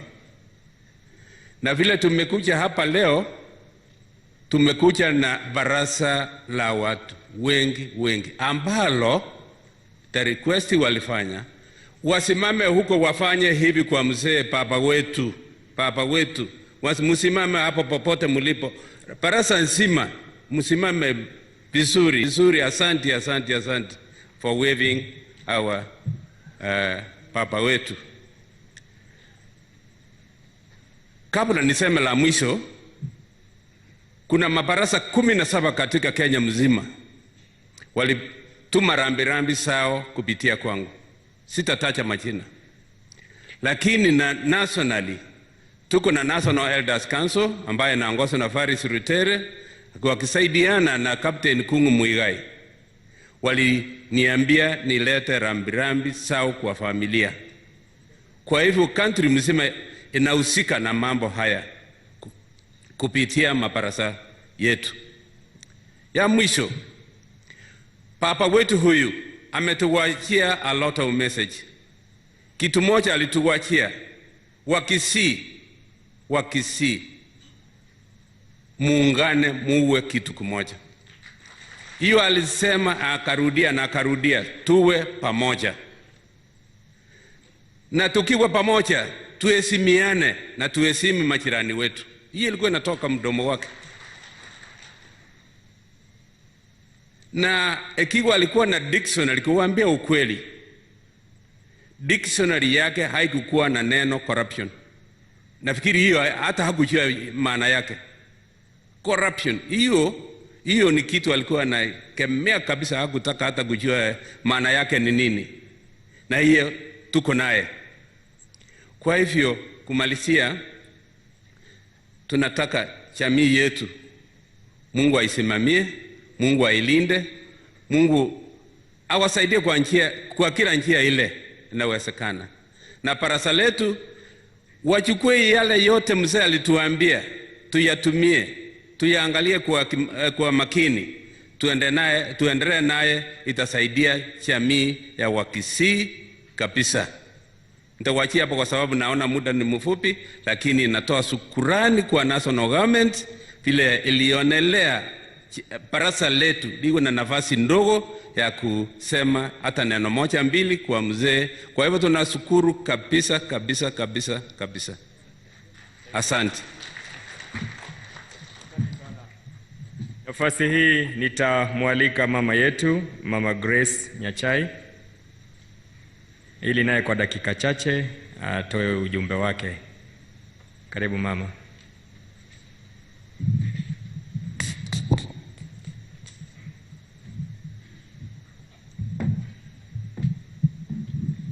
Asante. Your Excellency, the President of the Republic of Kenya, Honorable Uhuru Kenyatta, Your Excellency, the Deputy President of the Republic of Kenya, former Prime Minister, Honorable Raila Odinga. I see you as family friends, so sometimes it's very difficult even to address you officially because you are family. I'll speak on behalf of myself and the Mama Nyandusi. She was a bit sad, and so she has walked out. What our children have said this afternoon, I cannot repeat, because they just confirm what us as mothers know about Mzee. His love for his children, his love for us. And so I don't want to repeat it. It's also nice to know that when they were being disciplined and being boxed, they took it well, in a very, very, in a nice way. For me, standing here is by the grace of God. I didn't know that I would have this strength, but I thank God. It's the support we have received, not only for the last couple of days since Mzee left us, but throughout his illness, and particularly the last 3 years, which have been very, very tough. I just want to say thank you for each one of you. But please allow me to single out His Excellency the President. You may not, because you are very busy, you may not remember. In April 2018, when Mzee was in the ICU in Cromwell Hospital, you had a very short time in London, but you came to see him in the ICU. Amazingly, after you visited him, he was very excited. I said, your visit was medicine to him. Within a week, he was out of that ICU. Thank you very, very, very much. I want also to say thank you. I know it is not my part to pass a vote of thanks, but I would like to say thank you very much. The way you have personally committed yourself to give Mzee such a befitting farewell. I want to tell you the people you delegated this to. CS Matiang is here. And indeed, all the officials of the government, they have done us really great thing. And so even as we mourned and as we grieved, we do not have to worry about these other details. We are very, very grateful. let me say this. I would ask the young men, and not so young, invest in your wives. If you have not invested in your wife, please invest. Mzee invested so much, so heavily in me. When we say for better or worse, the better for me was much longer than for worse. When it became necessary for me to serve him, I had no reservation. I was ready to look after Mzee because over the years, he had invested in me, he had loved me so deeply, and for better was so long. And so, when it became necessary, I was there available. It's a serious thing because if you don't invest in your wife, when your time of need comes, it's like, pahali ulikuwa, wacha wakuchunge. I really thank God for having that opportunity and privilege to look after Mzee. And I do believe that Mzee left us knowing that we loved him, not only as a wife, but as a family. And for me, even though I was not tired looking after him, I could have given anything to look after Mzee and have him a little bit longer. But I believe God's plan, as Mzee always reminded me, God knows the plan he has for each one of us. And I believe this was the plan. It wasn't, we had seen worse times when he was not well. We were not prepared, we didn't foresee this. But I just want to say I thank God for Mzee. I thank him for his life. He lived a good life. When people say that someone lived a good life, he did. And though he struggled towards the end, we should not focus only on the negatives, but focus on the good things. As I finish, let me say, Mama Nyandusi, Mama Charles, as she left, she told me to remember what she said yesterday, that her and myself, we are together. We have never had to answer each other, and we are not going to do it in the absence of Mzee. And so our children, we expect you to get on board. We are not that young, I'm not that young. Be with us and support us as we move forward, and particularly to keep this legacy of Mzee who put us together. Thank you very much. And as I finish, let me say I miss Mzee very much, but I know he is definitely in a better place. And one day, as the church says, on that resurrection day, we will be together and live together eternally. May God bless you all. Asante sana. Nafasi hii ningependa kumwalika waziri wa masuala ya ndani na mipango ya kitaifa, Daktari Fred Matiang'i, atuongoze kwa kipindi kinachosalia. Karibu waziri.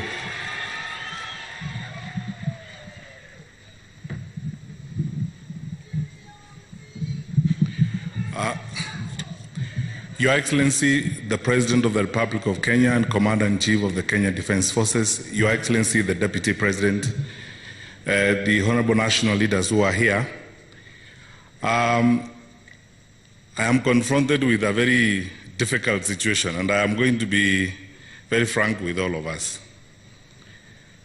As a nation, today we woke up to an interesting day. We are struck by another tragedy. We lost Mzee YUSUF HAJI yesterday. And the Senate HAJI's funeral is at 3 o'clock this afternoon, you know, according to the traditions of the Muslim faith. A good number of our national leaders who are here are also headed that direction. The Speaker of the Senate is here. The Senate is going that direction. His Excellency, our President, is also headed that direction. I'm going to plead with you, my brothers and sisters, because of the respect and love we have for our Mzee. And there's so much to say about that today, that we carry each other's burdens at this point in time. We make some brief remarks, so that we can allow His Excellency the Deputy President and His Excellency the President to condole with the family.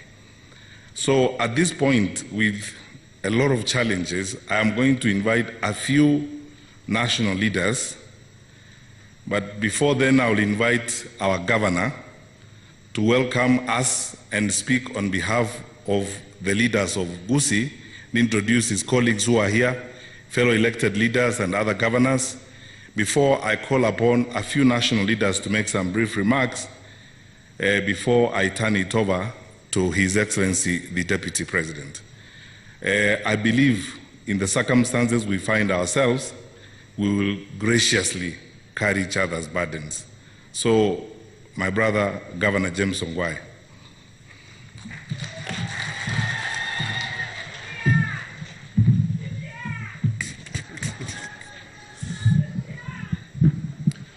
Your Excellency, the President of the Republic of Kenya, Your Excellency, the Deputy President of the Republic of Kenya, the Right Honorable Prime Minister,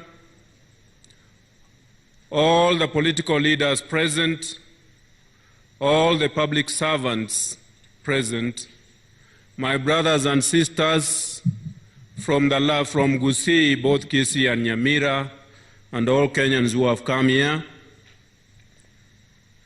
We are gathered here to honor our departed son, and I'm standing here on behalf of my chairman of the Council of Governors, Honorable Martin Nyaga Wambora, who was in church with us in Nairobi. I happen to be his deputy chair, and I'm going to speak on behalf of all the 47 county governments. But before I do that, kindly allow me to do a few introductions. My brother here has talked about the tragedy that this nation has got this morning. So the Kisii leaders present, I hope you do understand about this, and we must carry that burden. I will therefore ask all the members of the county assembly present, can you please stand and wave to the family? Whether you are from Kisii or Nyamira, please stand, including your speakers, please. Thank you very much. Please be seated. I will ask all the members of parliament that are here, both from Kisii and from outside Kisii, members of parliament, and I mean here I start with National Assembly because parliament is made up of National Assembly and Senate. I start with the National Assembly. The MPs who are here, if you can all stand, please. As you can see, you are very many, and because of time, I would urge you, all of you, to just wave and please sit. Thank you very much, Onyonka, Jimmy, and all of you who are here, who are great friends to NYACHAE. I hope you do understand. I would ask the senators present, led by Mzee, Professor, Ambassador Sam Kegengo Ongeri, to please stand. Thank you very much. If you can please wave. Thank you very much. The governors who are here, governors, I know that you are about 4 or 5 of you who are here, please stand. If you allow me very quickly, please allow me to introduce the governors. We have our Chair Emeritus, the Governor for Kakamega, Honorable Wycliffe Ambesa Oparanya. We have the Governor for Nyamira, Honorable Amos Nyaribo. We have the Governor for Kakamega, for Bungoma, sorry, Honorable Wycliffe Wangambati. We have the Governor for Makueni, Honorable Kivuza Kibwana. And we have the Governor for the great city of London, of Kisumu, Professor Anyang' Nyong'o. And of course, before I forget, my wife Elizabeth, otherwise I will suffer the fate of what Grace said here. Elizabeth, are you around here? Can you please stand? So that I don't suffer that fate. Your Excellency, it's very painful for these Kisii leaders because this was their day, but nobody planned that what happened to our great man from Northeastern was going to happen this morning, and I do hope that they all understand that, and it's quite a great distance. Your Excellency, allow me to read the speech of the Council of Governors. We thank you all here today. We have come to pay, all of us, we have come to pay our last respects to a father figure to many, to others a big brother, and to many more a mentor. Mzee was a leader who found inspiration in his accomplishments, a civil servant of repute, a political leader who championed the unity of the nation and his people, a successful entrepreneur whose vast business is spread across the country, offering employment to many. Most of all, a family man whose legacy has been evident here today. Mzee was selfless and a nationalist. He saw the transformation of the White Island estates into indigenous hands through a policy that favored both the large-scale farmer and the small farmer, actually as a provincial commissioner in the Rift Valley, and also around the same time as the chairman of the Wheat Board of Kenya and of the National Cereals and Produce Board. These policies contributed immensely to Kenya's economic growth, promoting business, agricultural and rural development with far-reaching success to the country.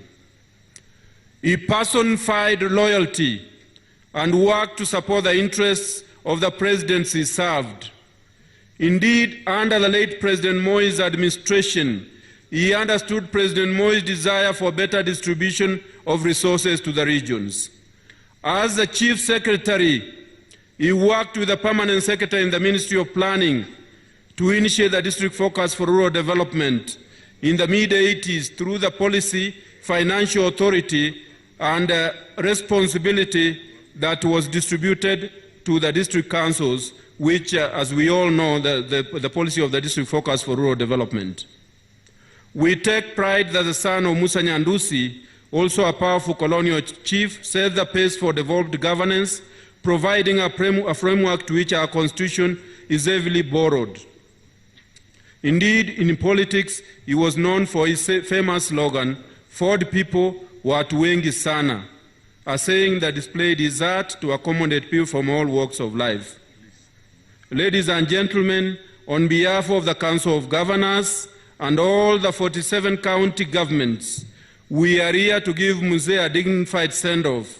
We learn and draw inspiration from SIMEON NYACHAE's character, his dedication to public service, and his devotion to family. Allow me to finish my remarks by paraphrasing the words from the Bible in 2 Timothy 4:7. He has fought the good fight, he has finished the race, and remained faithful.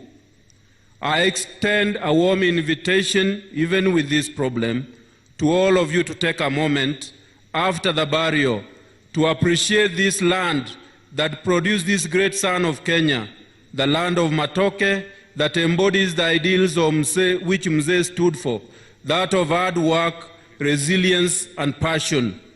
Fare thee well, son of Mzee Nyandusi. Thank you, and God bless you all. May you all be blessed. Thank you very much.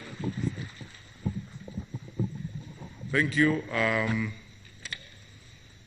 May I take this opportunity on behalf of KANU to invite Senator Gideon Moi, the KANU leader, to make very brief remarks. Senator, please.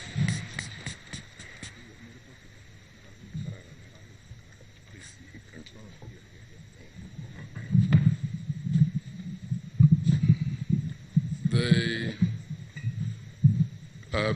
Excellency the President, the Deputy President, the family of Mzee NYACHAE, my colleagues in the National Assembly and the Senate, I'll be very, very brief. It was not a must that I speak, but it was a must that I be here. Mzee NYACHAE and my father and our family have a long and rich history. So today, when it's the day that we are resting Mzee, it's important that we reflect on his life. We've had a personal experience with him.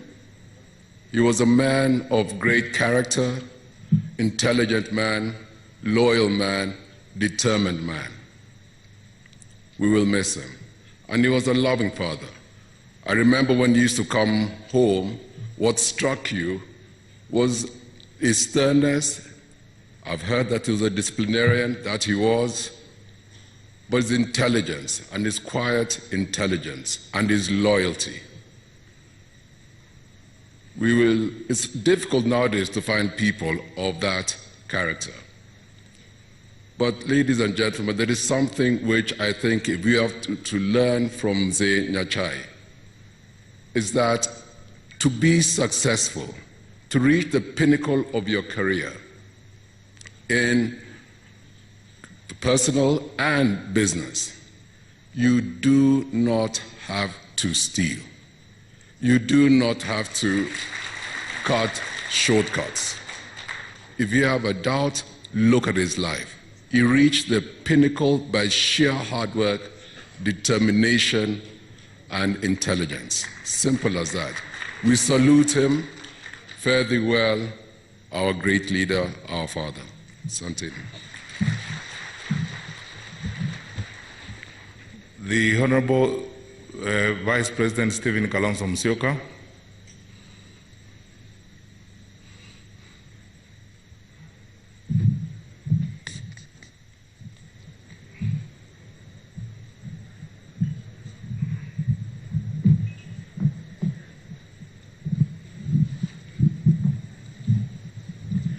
Mr. President, Mr. Deputy President, fellow leaders, and the NYACHAE family, Mama Grace, Mama Martha, fellow mourners, like Gideon has just said, I really didn't have to speak, but I had to come. Korera zangu wa Kisii, Mbiamweri. Sasa nilisema tulipokuwa Nairobi kwamba huyu mzee alikuwa na roho safi sana. And we miss him. When I first was face to face with Mzee Simeon NYACHAE, I'd just been appointed an assistant minister by Mzee Moi, actually on the Fool's Day, so I thought I was being fooled. And Mzee NYACHAE then was the chief secretary, so it's the one who was to swear me in as perhaps the youngest assistant minister. But I didn't know that, Your Excellency, to go to State House, you don't drive pickups there. So I drove myself in a pickup. And that is a product of Sekuru. And when I got to State House, after swearing in, I explained to Mzee NYACHAE that this is how I came. He took pity on me and actually gave me a lift, I think in his famous Mercedes that was mentioned earlier on. And I felt completely appreciated. Later on, of course, we had to join together with him in cabinet as a Minister for Agriculture, very authoritative. And of course, as the Chief Secretary also that time, he did quite a lot to create the precursor to devolution, rural strategy, the strategy for rural development. And so we honor him, and we appreciate that God gave Mzee NYACHAE to us. But there was also the Christian aspect of Mzee NYACHAE. Mama Grace, you remember, I'm quite sure people like Sam Owen, if they are not here, they were definitely in Nairobi. That network of friends would just meet and pray for each other. So Mzee NYACHAE was a believer, and we thank God for that. I know that David Musila, I'll be very surprised if he's not here because we didn't speak before he came. And I know that that type of wazirs, when there are great difficulties facing individuals like us, it was people like David Musila, Mzee NYACHAE would sit and give us comfort. Therefore, I hope Mama Grace, you will not forget to prepare the famous banana cake at 4 o'clock. We will keep on coming. And it is Lee NYACHAE who has always was my guide to that family. And so as we mourn even the YUSUF HAJI, we celebrate meritorious leaders like Mzee YUSUF HAJI, Mzee SIMEON NYACHAE. I will not talk politics, but Brother Raila will remember. 10 o'clock in the morning, outside Serena, we signed with Mzee NYACHAE the coalition agreement before NAC. That was Senior Counsel Paul Mwite, the late Kiliku, and Mzee NYACHAE. In the afternoon, we all know what happened, Kibaki Tosha, and then Kikaumana, Kilipaumana. Nothing can clear from our image the fact that we are here to bury a real patriot, a national leader. And may God rest his soul in eternal peace.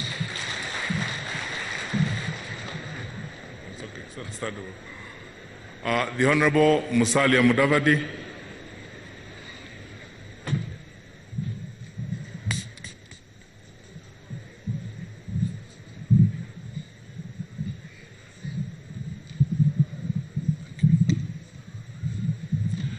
Your Excellency, the President of the Republic of Kenya, Uhuru Kenyatta, the Deputy President, William Ruto, the NYACHAE family, my friend Raila Odinga, and indeed the friends of NYACHAE. Mine will be very brief. First of all, let me also take this opportunity to, as we condole Mzee NYACHAE, to also convey my sincere condolences to the HAJI family. A few days ago in the church, I said this month of February seems to be a menace in our society.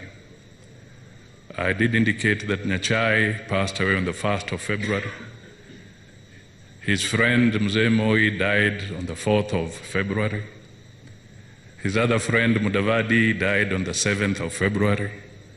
And I said, I hope February does not take anybody else.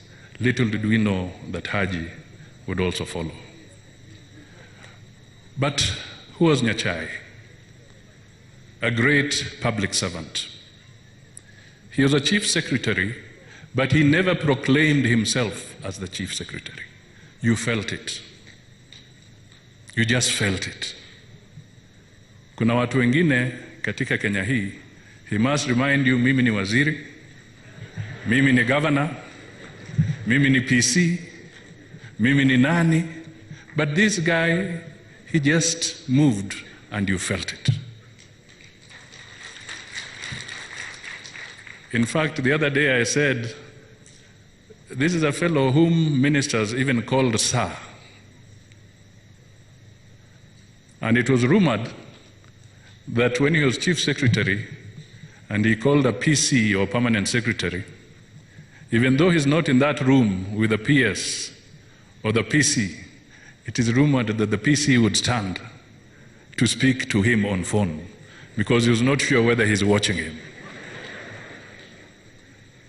This was the man called NYACHAE. Finally, he held his head high. He knew how to hold secrets. He knew how to keep the integrity of the public service. The integrity of the public service. He did symbolize the integrity and sanctity of the public service, which is the civil service. This is SIMEON NYACHAE.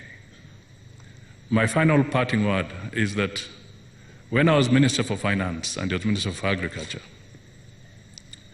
I commissioned the Price Waterhouse audit report on the notorious Golden Bag scandal in this country.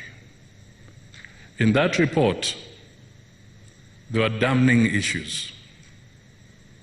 But before I could present it to His Excellency the President, he actually told me, go and share it with SIMEON NYACHAE. So I went to SIMEON NYACHAE's house, Mama Grace's house, and we went through that document.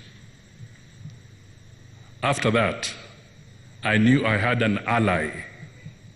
And when we went to cabinet, the decision to close the windows and the vichorochoros of Goldenberg was made. This man contributed immensely to the well-being of Kenya. May his soul rest in eternal peace. To the Abogusi, you gave us a good son. To the Grace and the NYACHAE family, you lend us a very good, patriotic father and Kenyan citizen. To the people of Kenya, we have lost, in particularly the civil service fraternity, you have lost a great compatriot. To Kenya, we have lost a great son. Mungu awalinde nyinyi nyote. Asanteni.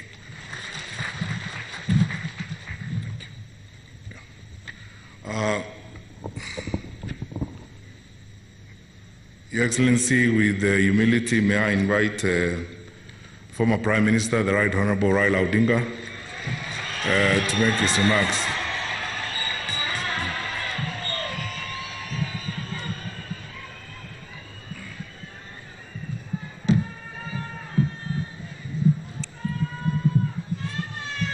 The family of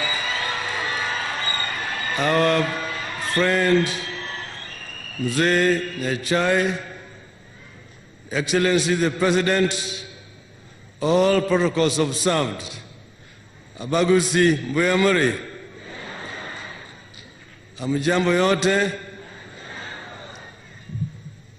As I said in the church the other time, we have come to mourn a great Kenyan.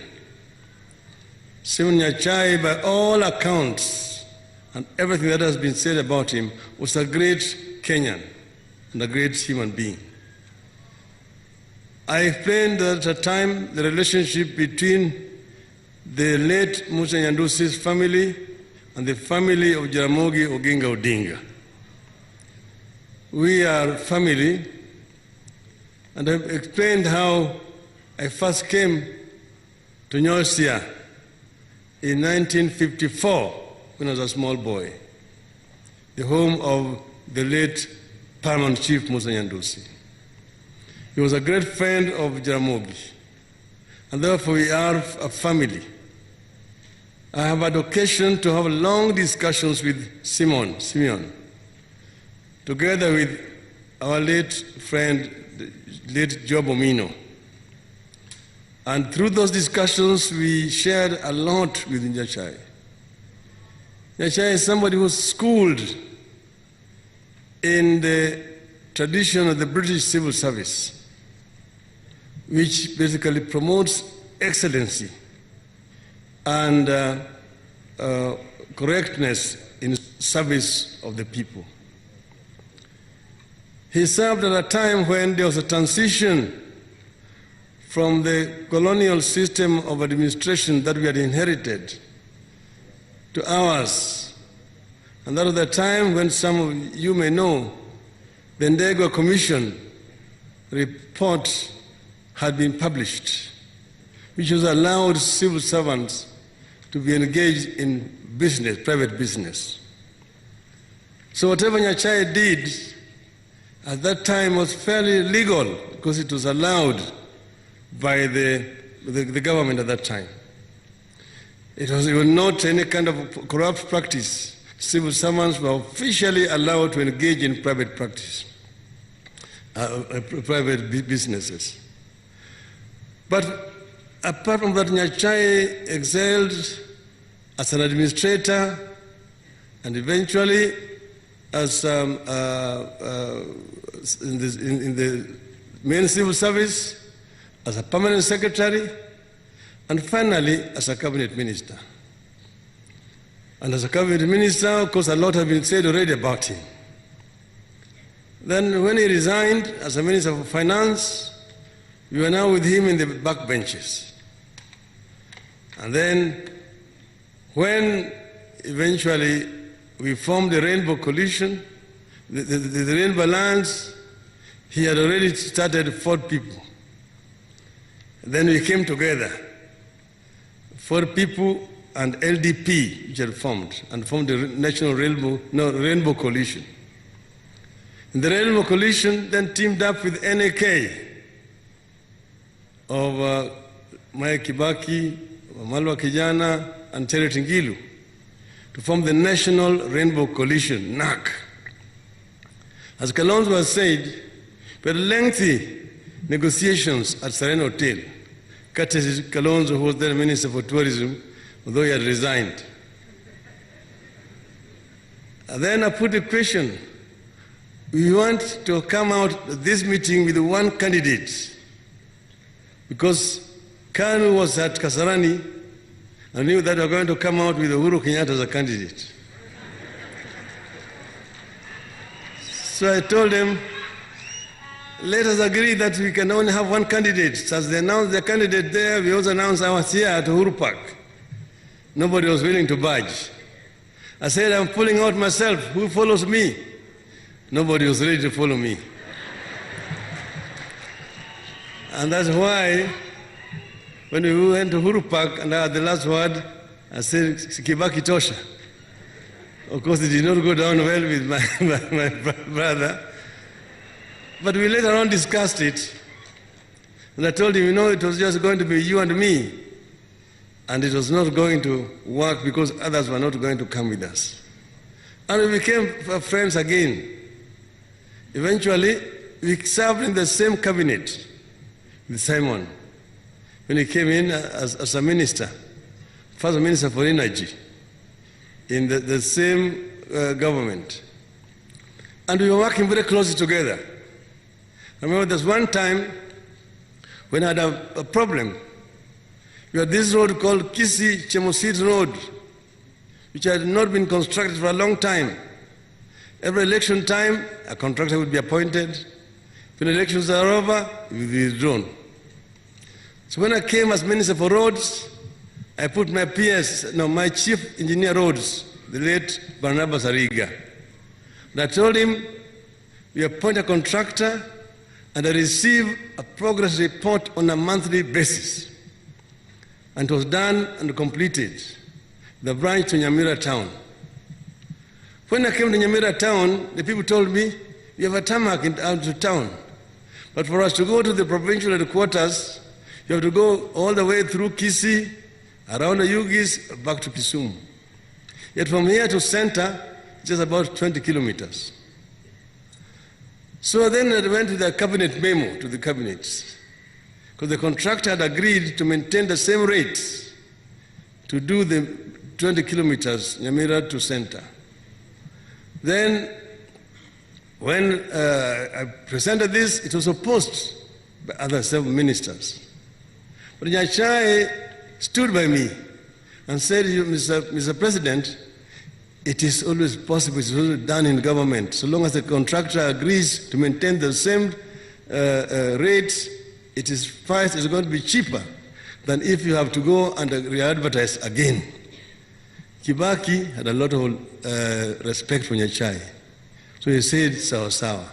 That's how I was given go ahead to do Onyamora to center, because of NYACHAE. May the good, today it's not politics, but I can say BBI. Thank you. Okay. All right. I suggest we're coming to the end. I'm soon going to hand it over to His Excellency the Deputy President. But the Speaker of the Senate is here, Honorable Ken Lusaka. I would request you kindly for 1 minute.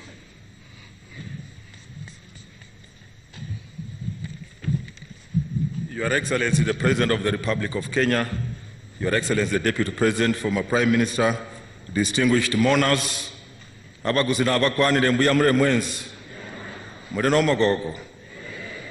Mimi nimekuja hapa Mheshimiwa Rais, familia, kulia mzee NYACHAE kwa sababu hapa ndio nilianzia safari yangu ya kuwa dio kule Keumbu.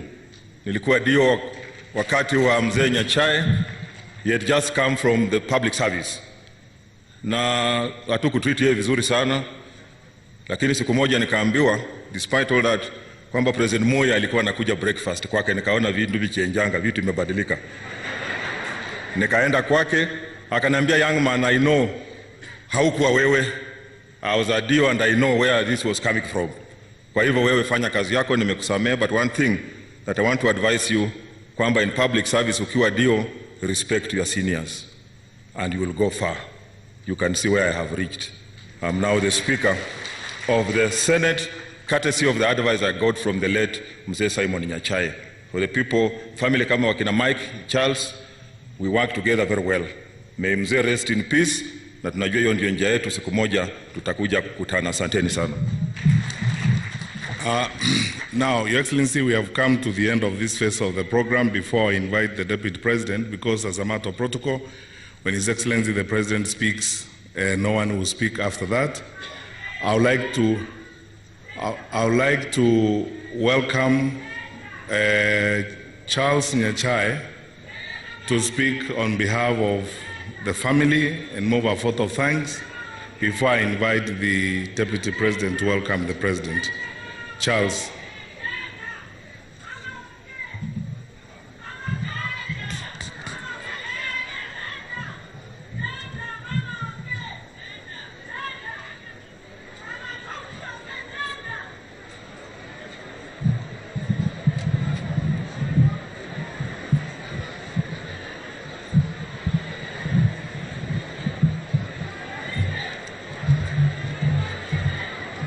Your Excellency the President, Your Excellency the Deputy President, Your Excellency the Honorable Prime Minister,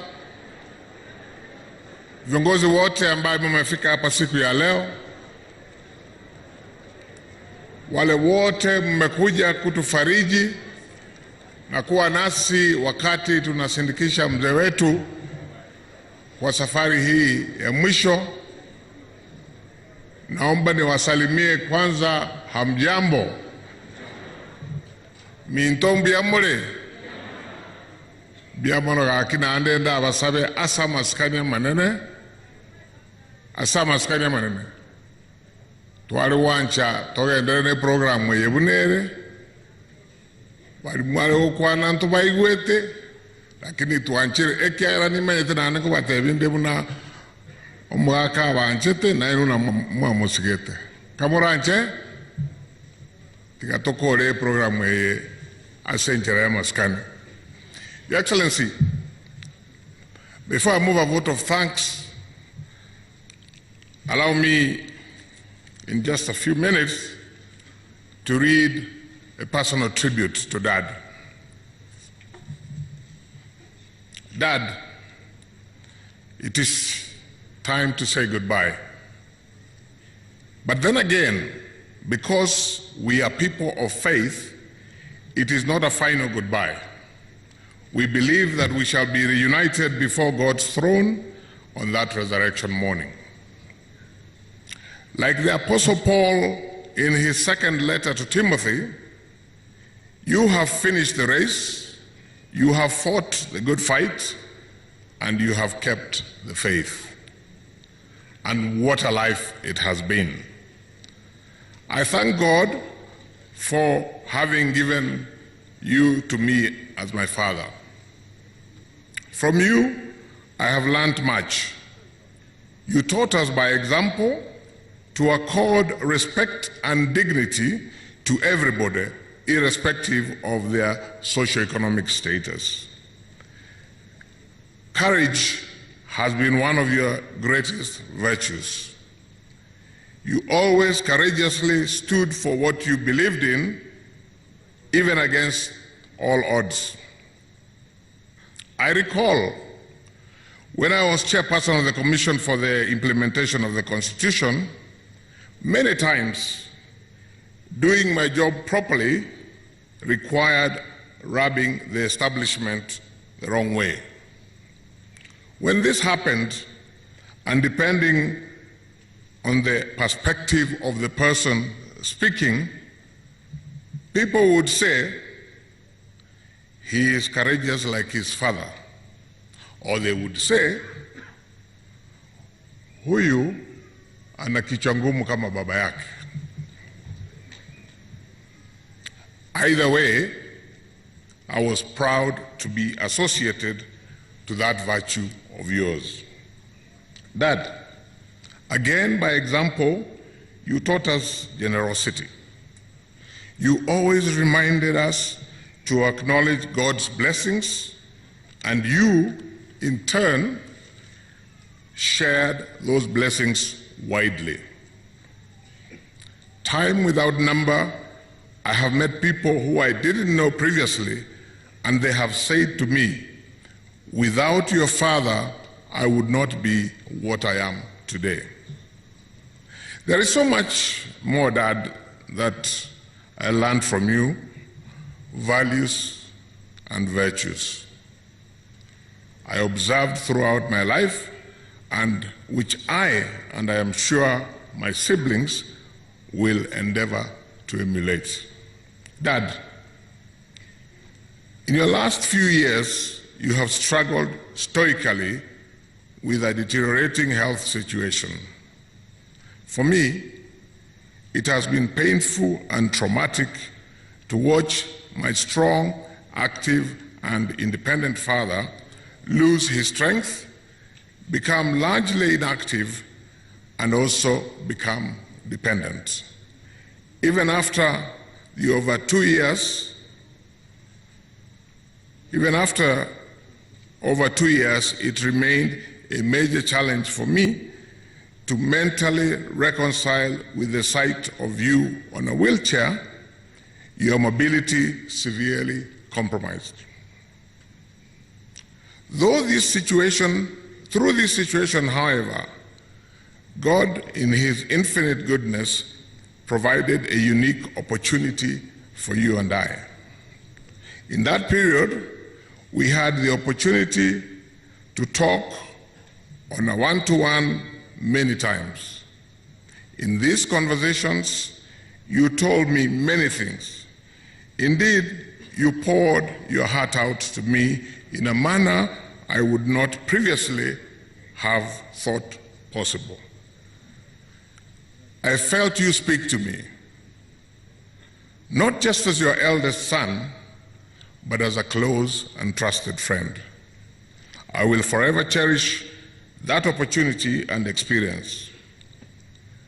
There are things that you shared with me that I will take to the grave with me. Many other things that you shared will be of immense assistance to me as your son going forward. Dad, as we lay you to rest today, I want to promise you that I will do my part towards your family remaining as you had built it and as you would like it to remain.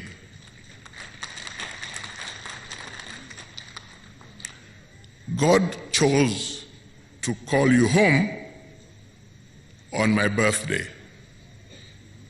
I believe that in the fullness of time, He will reveal to me the significance of that.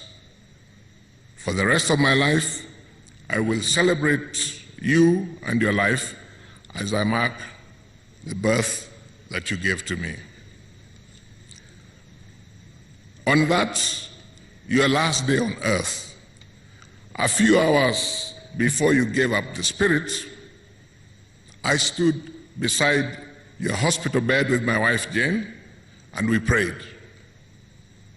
I spoke to you and I said, Dad, whatever happens, it shall be well.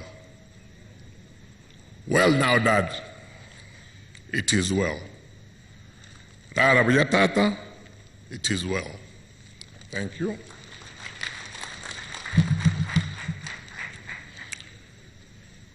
Let me begin the vote of thanks by acknowledging and thanking all the medical personnel that attended to Dad throughout the period that he has been unwell. In the UK, Dr. Stephen Manga and the set of doctors and hospital staff looked after Dad, and we are grateful to them. In Nairobi, Dr. Robert Mathenge, together with his team of doctors and together also with the management and staff of the Nairobi Hospital, we want to appreciate them for all that they have done for Dad right up to the minute that he rested within the Nairobi Hospital. We want to thank and appreciate the nurses and caregivers, both within the hospitals and at home, and those provided by Pinnacle, who have been with Dad for the last couple of years. So, all the medical personnel, I may not have mentioned you in person, but please accept our appreciation. Your Excellency the President, as a family, we thank you and we appreciate you. You have, from the time that Dad rested, you have been greatly concerned. You gave instructions for us to receive support, which we have received from the government of Kenya. And I want, as I thank you, I want to appreciate my brother, who is also your cabinet secretary, the Honorable Dr. Fred Matiang'i, to whom you gave instructions, and who has carried out these instructions and ensured that we have received all that we have received from the state. We want to thank you very much, Your Excellency. Having said that, Your Excellency, and having addressed you in that capacity of my president, allow me also to now address you as my brother. Because I want, on behalf of our family, to appreciate your family through you. The reason I do this is because right up to the last minute, Dad never tired of telling us what the late President Jomo Kenyatta had done for him, how the late president was actually a mentor and a father to him, how he held his hand on so many issues, some of which, Your Excellency, I shared with you when you came to visit at home last week. So without going into too many details, I want to request that the Kenyatta family, and particularly your mother, Her Excellency Mong'ina Kenyatta, who Dad also regarded as a mother, that you pass on our appreciation, and we trust that as families, what our parents started, we shall continue. Your Excellency, the Deputy President, I want to thank you and appreciate you as a friend of our family. You have your own history, Namze, and you came home to condole with us. And I want to thank you for your moral support and the personal material support that we have received from you. Thank you, sir, for your friendship. Because I cannot speak or address every single leader, I want to appreciate, on behalf of our family, all the leaders here present and those who have not been able to come today, those who worked with Dad, like the Speaker of the Senate and others. The Honorable Prime Minister has referred to how they worked in the political environment. The Honorable Musalia Mudavadi, the Honorable Kalonzo Musyoka, and there are many, many people who worked with Dad. I want you to accept our thanks and appreciation as if I gave it to you individually. Thank you to all those leaders who, from the time that Dad rested, who have come home to condole with us.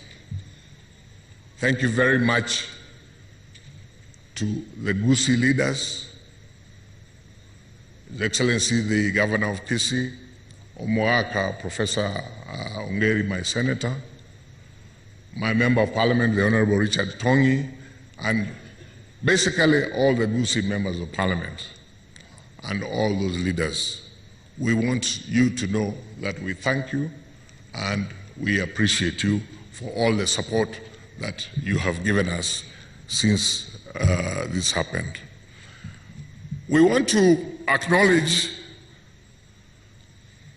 and say our thanks to all the religious leaders. Some are here, some may not be here, who, first of all, have been Dad's friends over a period of time. Secondly, they have visited and prayed while Dad was unwell but was still alive. And thirdly, those who have visited and condoled with us since Dad's passing. Again, forgive me if I don't remember all of them, but I want to refer particularly to the entire leadership of the Seventh-day Adventist Church, who have, as I say, been with us when Dad was unwell, and also since he rested. I want to thank you very much.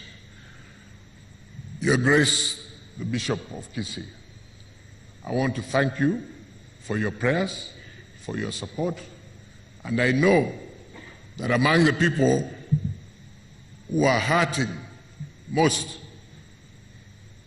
for the loss of Dad because he was your personal friend, I know ni wewe Baba Askofu. Nakushukuru sana. Other leaders that came and condoled with us, and I want to acknowledge them, Bishop Oscar of the Nairobi Chapel, Pastor Jaoko, who is here, and I also want to acknowledge Bishop Kefa Omai, Pastor Ayonga Robert, and my friend Father Mugunda, all of whom came to condole with us, and all other religious leaders who I may not have mentioned. Dad's friends, there are too many for me to refer to. One or two of them have been up here, and I trust they will understand that they were not all able to speak. Mzee James Madenge, Mzee Mheshimiwa Senator David Musila, Mr. John Simba, na wengi sana, those are just representatives of Mzee's friends. We want to thank you,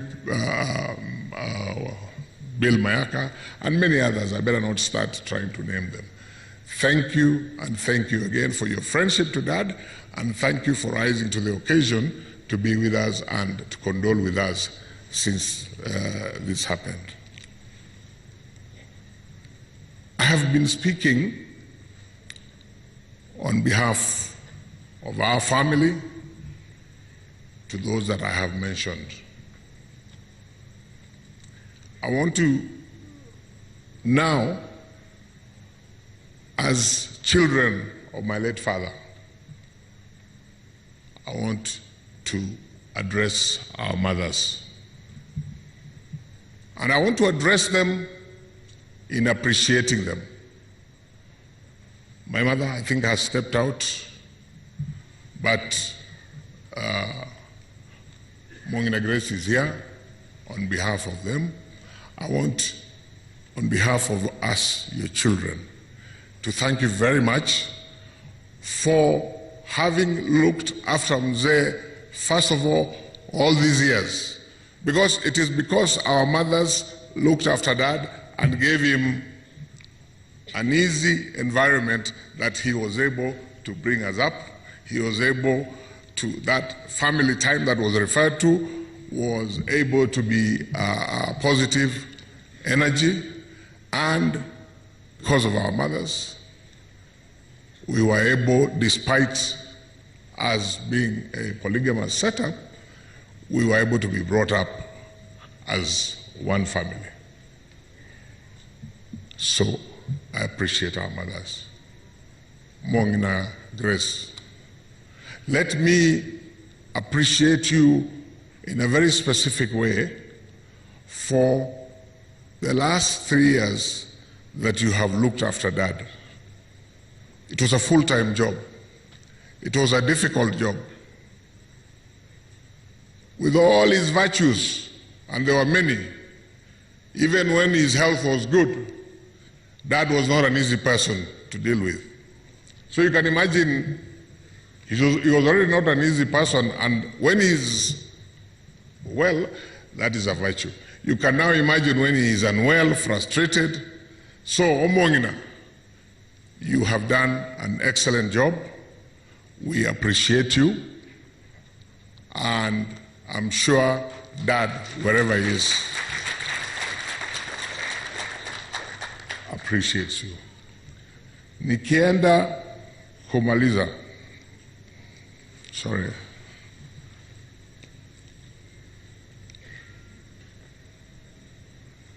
Finally, and most importantly,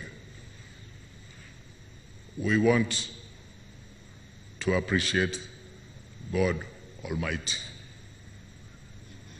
The God that has given my father the 89 years short of 5 days that he lived. The God that has given my father the successes that he has had, whether in public life, whether in family life, and the God who has called him home now, and in whom we trust that Dad is in his hands. We want to appreciate, we want to thank God. CS, it's okay, but as I go to sit, except my voice inaenda kidogo, I am determined nikotere esta ansa ya mbio kaya. Mwanjire totere esta ansa ya mo. Na tokore e mere moya Nyasaye ere. Na tokwane amangana amaya. E mere moge koera na togende igoro. Ga korangelia marieta nimbeo.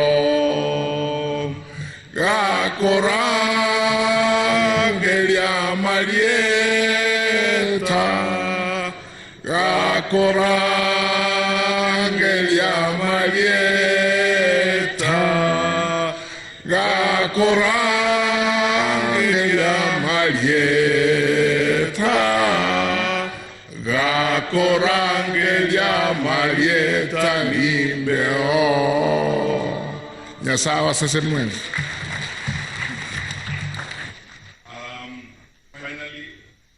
The leader of majority in the Senate and the leader of majority in the National Assembly, the Honorable Senator Bogisho and the Honorable Kimunya are here. Please, if you could kindly stand up and wave. Thank you. Abantu Minto, we had a good plan. We had planned how Honorable Richard Tongi was going to speak, the Member of Parliament for YUSUF, on behalf of all members of Parliament. How Morako Ito, Professor Sam Mongeri was going to speak on behalf of the senators, Nabaraka Bonsbagusi in public leadership. How Mong'ina Janet was going to speak to us. Lakini bono, twensi otuanyo oranga, tuasoira bokongubo, Senge njomo gambi kuikagende. Nonye ninche because of that, tindi ujiko kwana, esoko manene bwensa masikani elinda ikere biriro by'omugaka orionde okoene guchinza kianda abantu baminto tolemererani omugaka oyo tokoeni nabatagete tomenye iga twanja kobogorera nimesige ng'enche kabire ng'amneye nari torasukia abantu baito bosio. Your Excellency the Deputy President.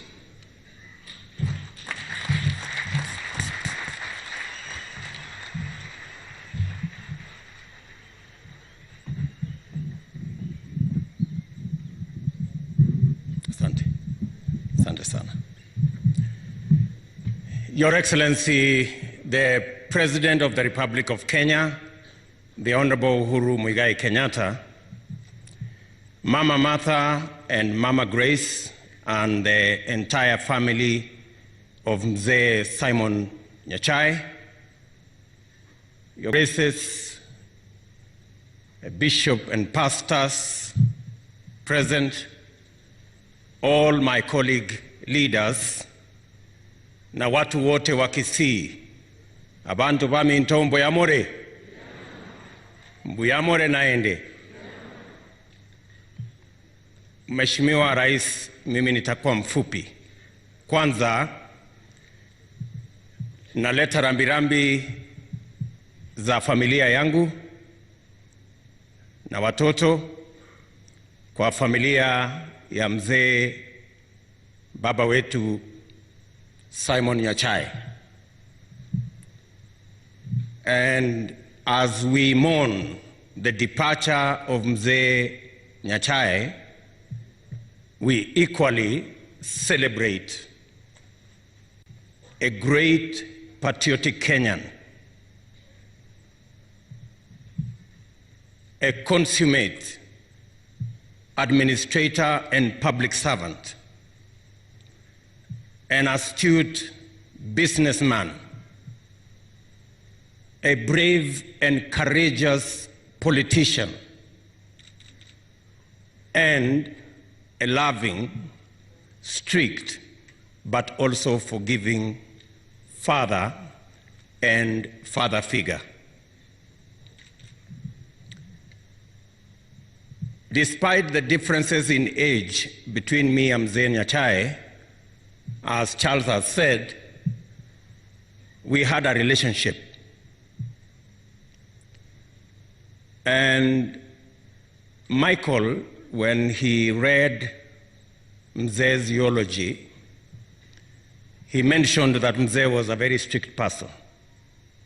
And occasionally, he took out the cane and straightened people. Michael did not mention the list of people who became either victims or beneficiaries of Mzee NYACHAE's cane, because he ran the risk of including me in that list. And I think it's an appropriate moment for a confession that apart from the blows and the other measures that were meted on his immediate family, those of us he found in politics, he also did not spare us. He made sure that we walked the straight and the narrow. I remember very well in Nyamarambe, Omingo Magara and myself misbehaved. And Michael did not say, because he is actually the person Mzee NYACHAE sent to go and collect the cane. Na hapo tulipata kuadhibiwa. But I also say Mzee NYACHAE was loving and forgiving. I remember subsequently, we looked for him, Omingo and myself, and he was very gracious. He did not tell us to go to the office. He asked us to go home. And Mama Grace here is a witness. And we went and asked for forgiveness from Mzee, and he was a gracious mentor and father.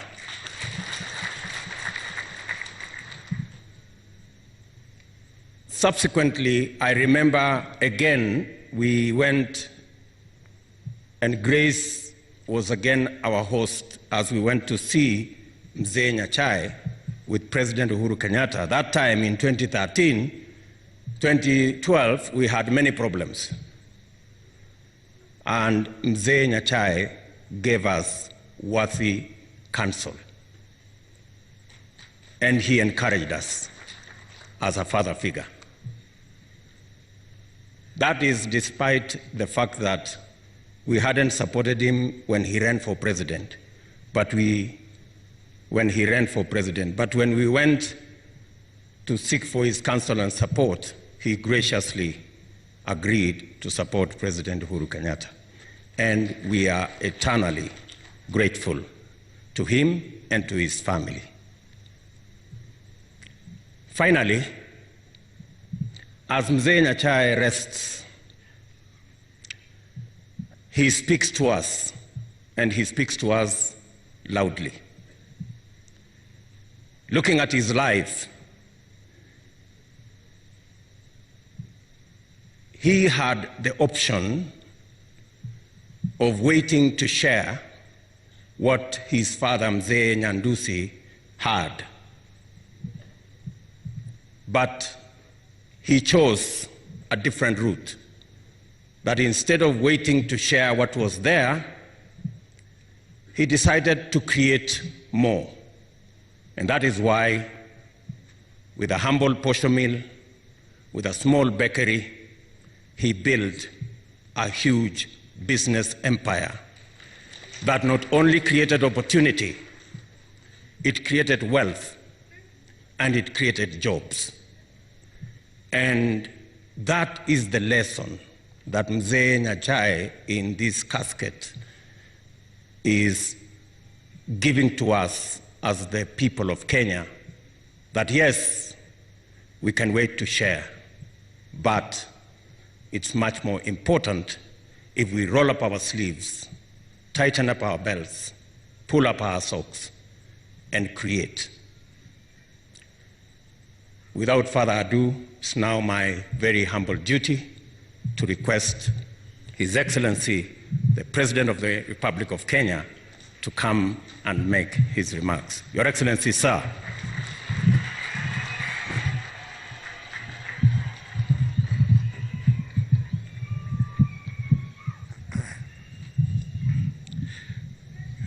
Asanteni sana, kwa heshima nauliza tuketi.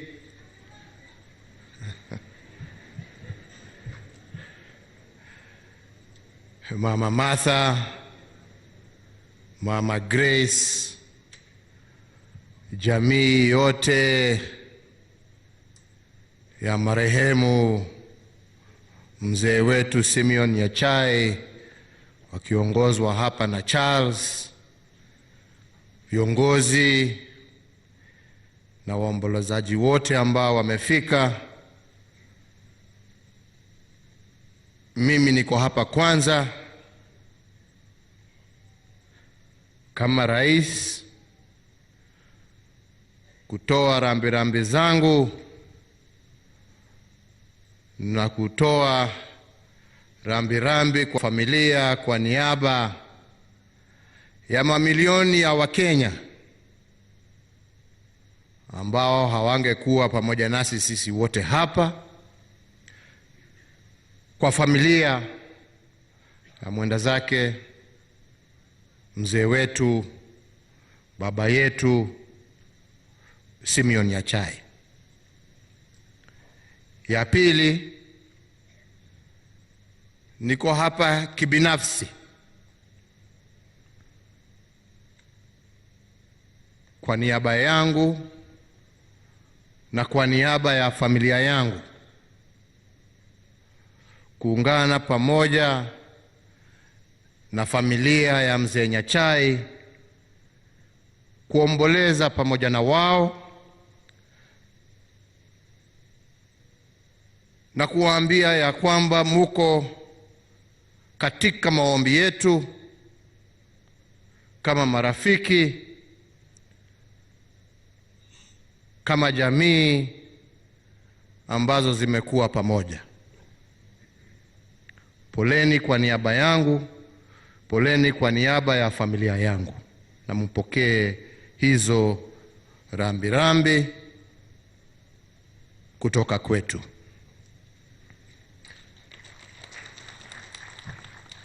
La tatu, tuko hapa kuungana pamoja na familia na Wakenya wote kusherehekea maisha ya huyu mzee ambaye amelala hapa mbele yetu. Mzee ambaye amejitolea kwa hali na mali kutoka utoto wake mpaka kwa uzee, mpaka akashindwa kwa sababu ya ugonjwa, lakini akajitolea kufanyia taifa lake kazi, na ni mengi ambayo tuko naye katika taifa letu leo, ambalo tukiangalia nyuma tuliletewa kwa sababu ya juhudi ya huyu mzee ambaye amelala hapa. Twamshukuru na hatuwezi tumsahau. Mimi kwangu mzee tumejuana miaka mingi kutoka utoto wangu, na mashauri mengi amenipatia mpaka pahali ambapo nimefika. Siwezi nikasahau. Na nataka niwaambie jamii ya kwamba hata tukiendelea mbele, vile mzee amenishika mkono, mimi pia niko tayari kuwashika mkono, tuendelee safari hii pamoja nanyi. He was a disciplined man, and I liked the person mzee ambaye ametukumbusha the most important thing.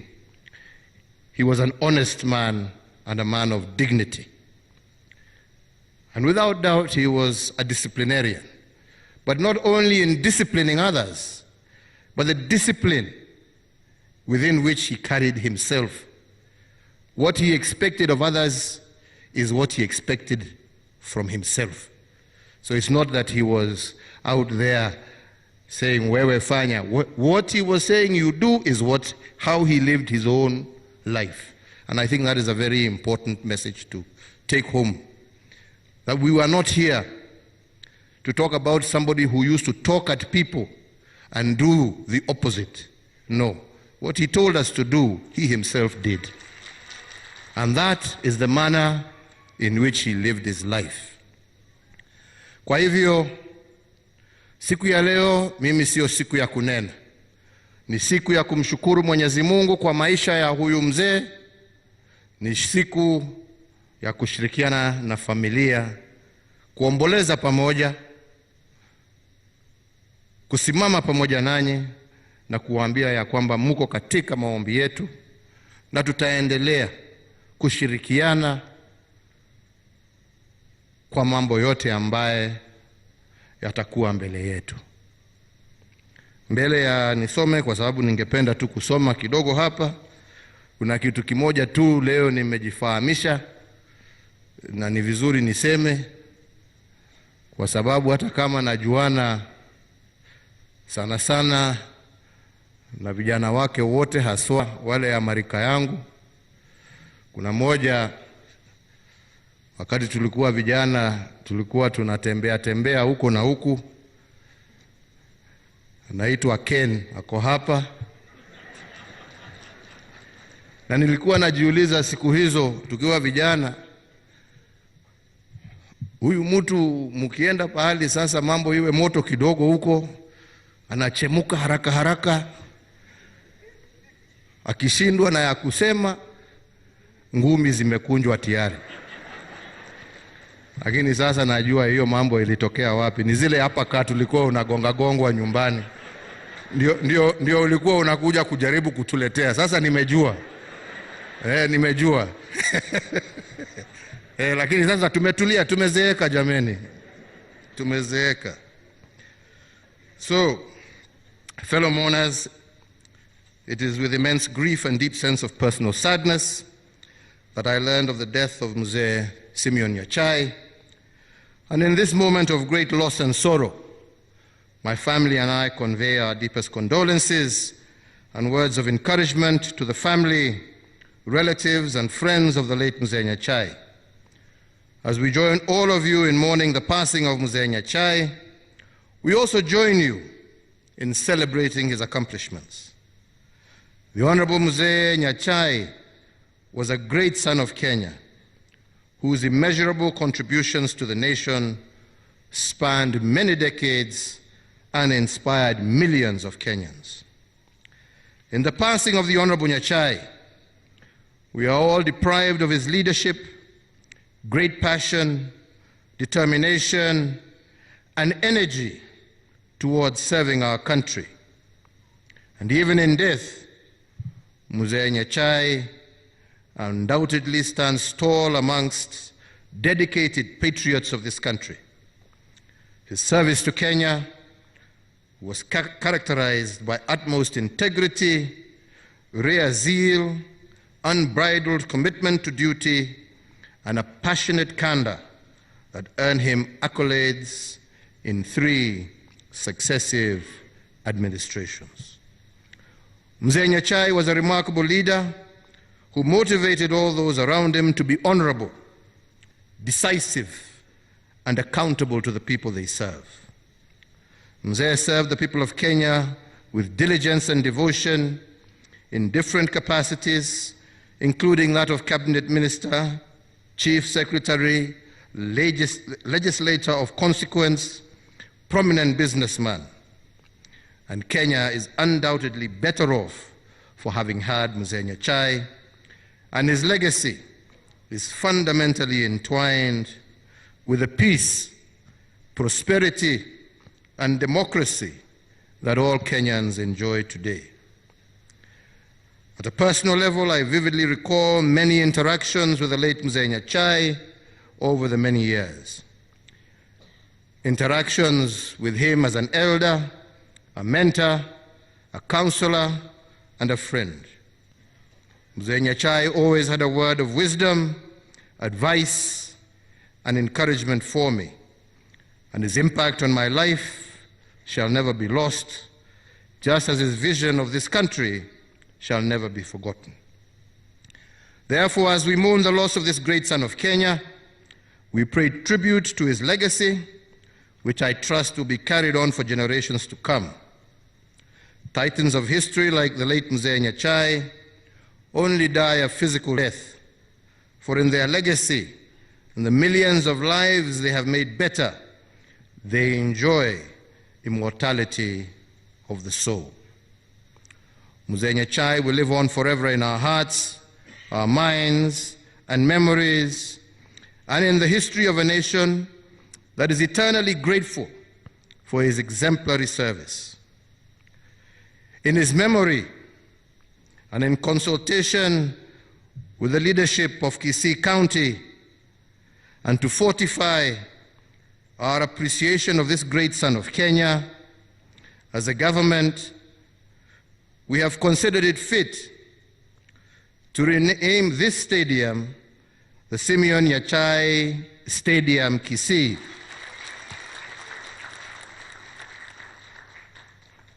And to ensure that this stadium is completed by the end of this year and to an international standard, we will allocate an additional Kenya shillings 150 million to the county government of Kisii to have this stadium complete.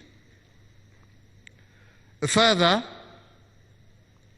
we have decided at Nyantagru Stadium, hiyo ambapo pia Mzee NYACHAE hapo alitoka hapo, we have decided that in order to give the sons and daughters of the Gusii community an opportunity to tap their sports potential, as we heard of the late Mzee NYACHAE, today I also direct the Cabinet Secretary for Sports, Culture and Heritage to embark immediately on the development of a sports academy at Nyantrago Stadium, ambayo sasa itaitwa Nyantika Mamioro Sports Academy. Namna hiyo, na hata hiyo tujaribu tumalize mbele ya niende nyumbani. So ladies and gentlemen, may I conclude by saying, as Christians, let us take solace from the word of God in Psalm 73:26, which says, "My flesh, my heart may fail, but God is the strength of my heart and my portion forever." We pray the Almighty God rest the soul of this great man in eternal peace. Asanteni sana, Mungu awabariki.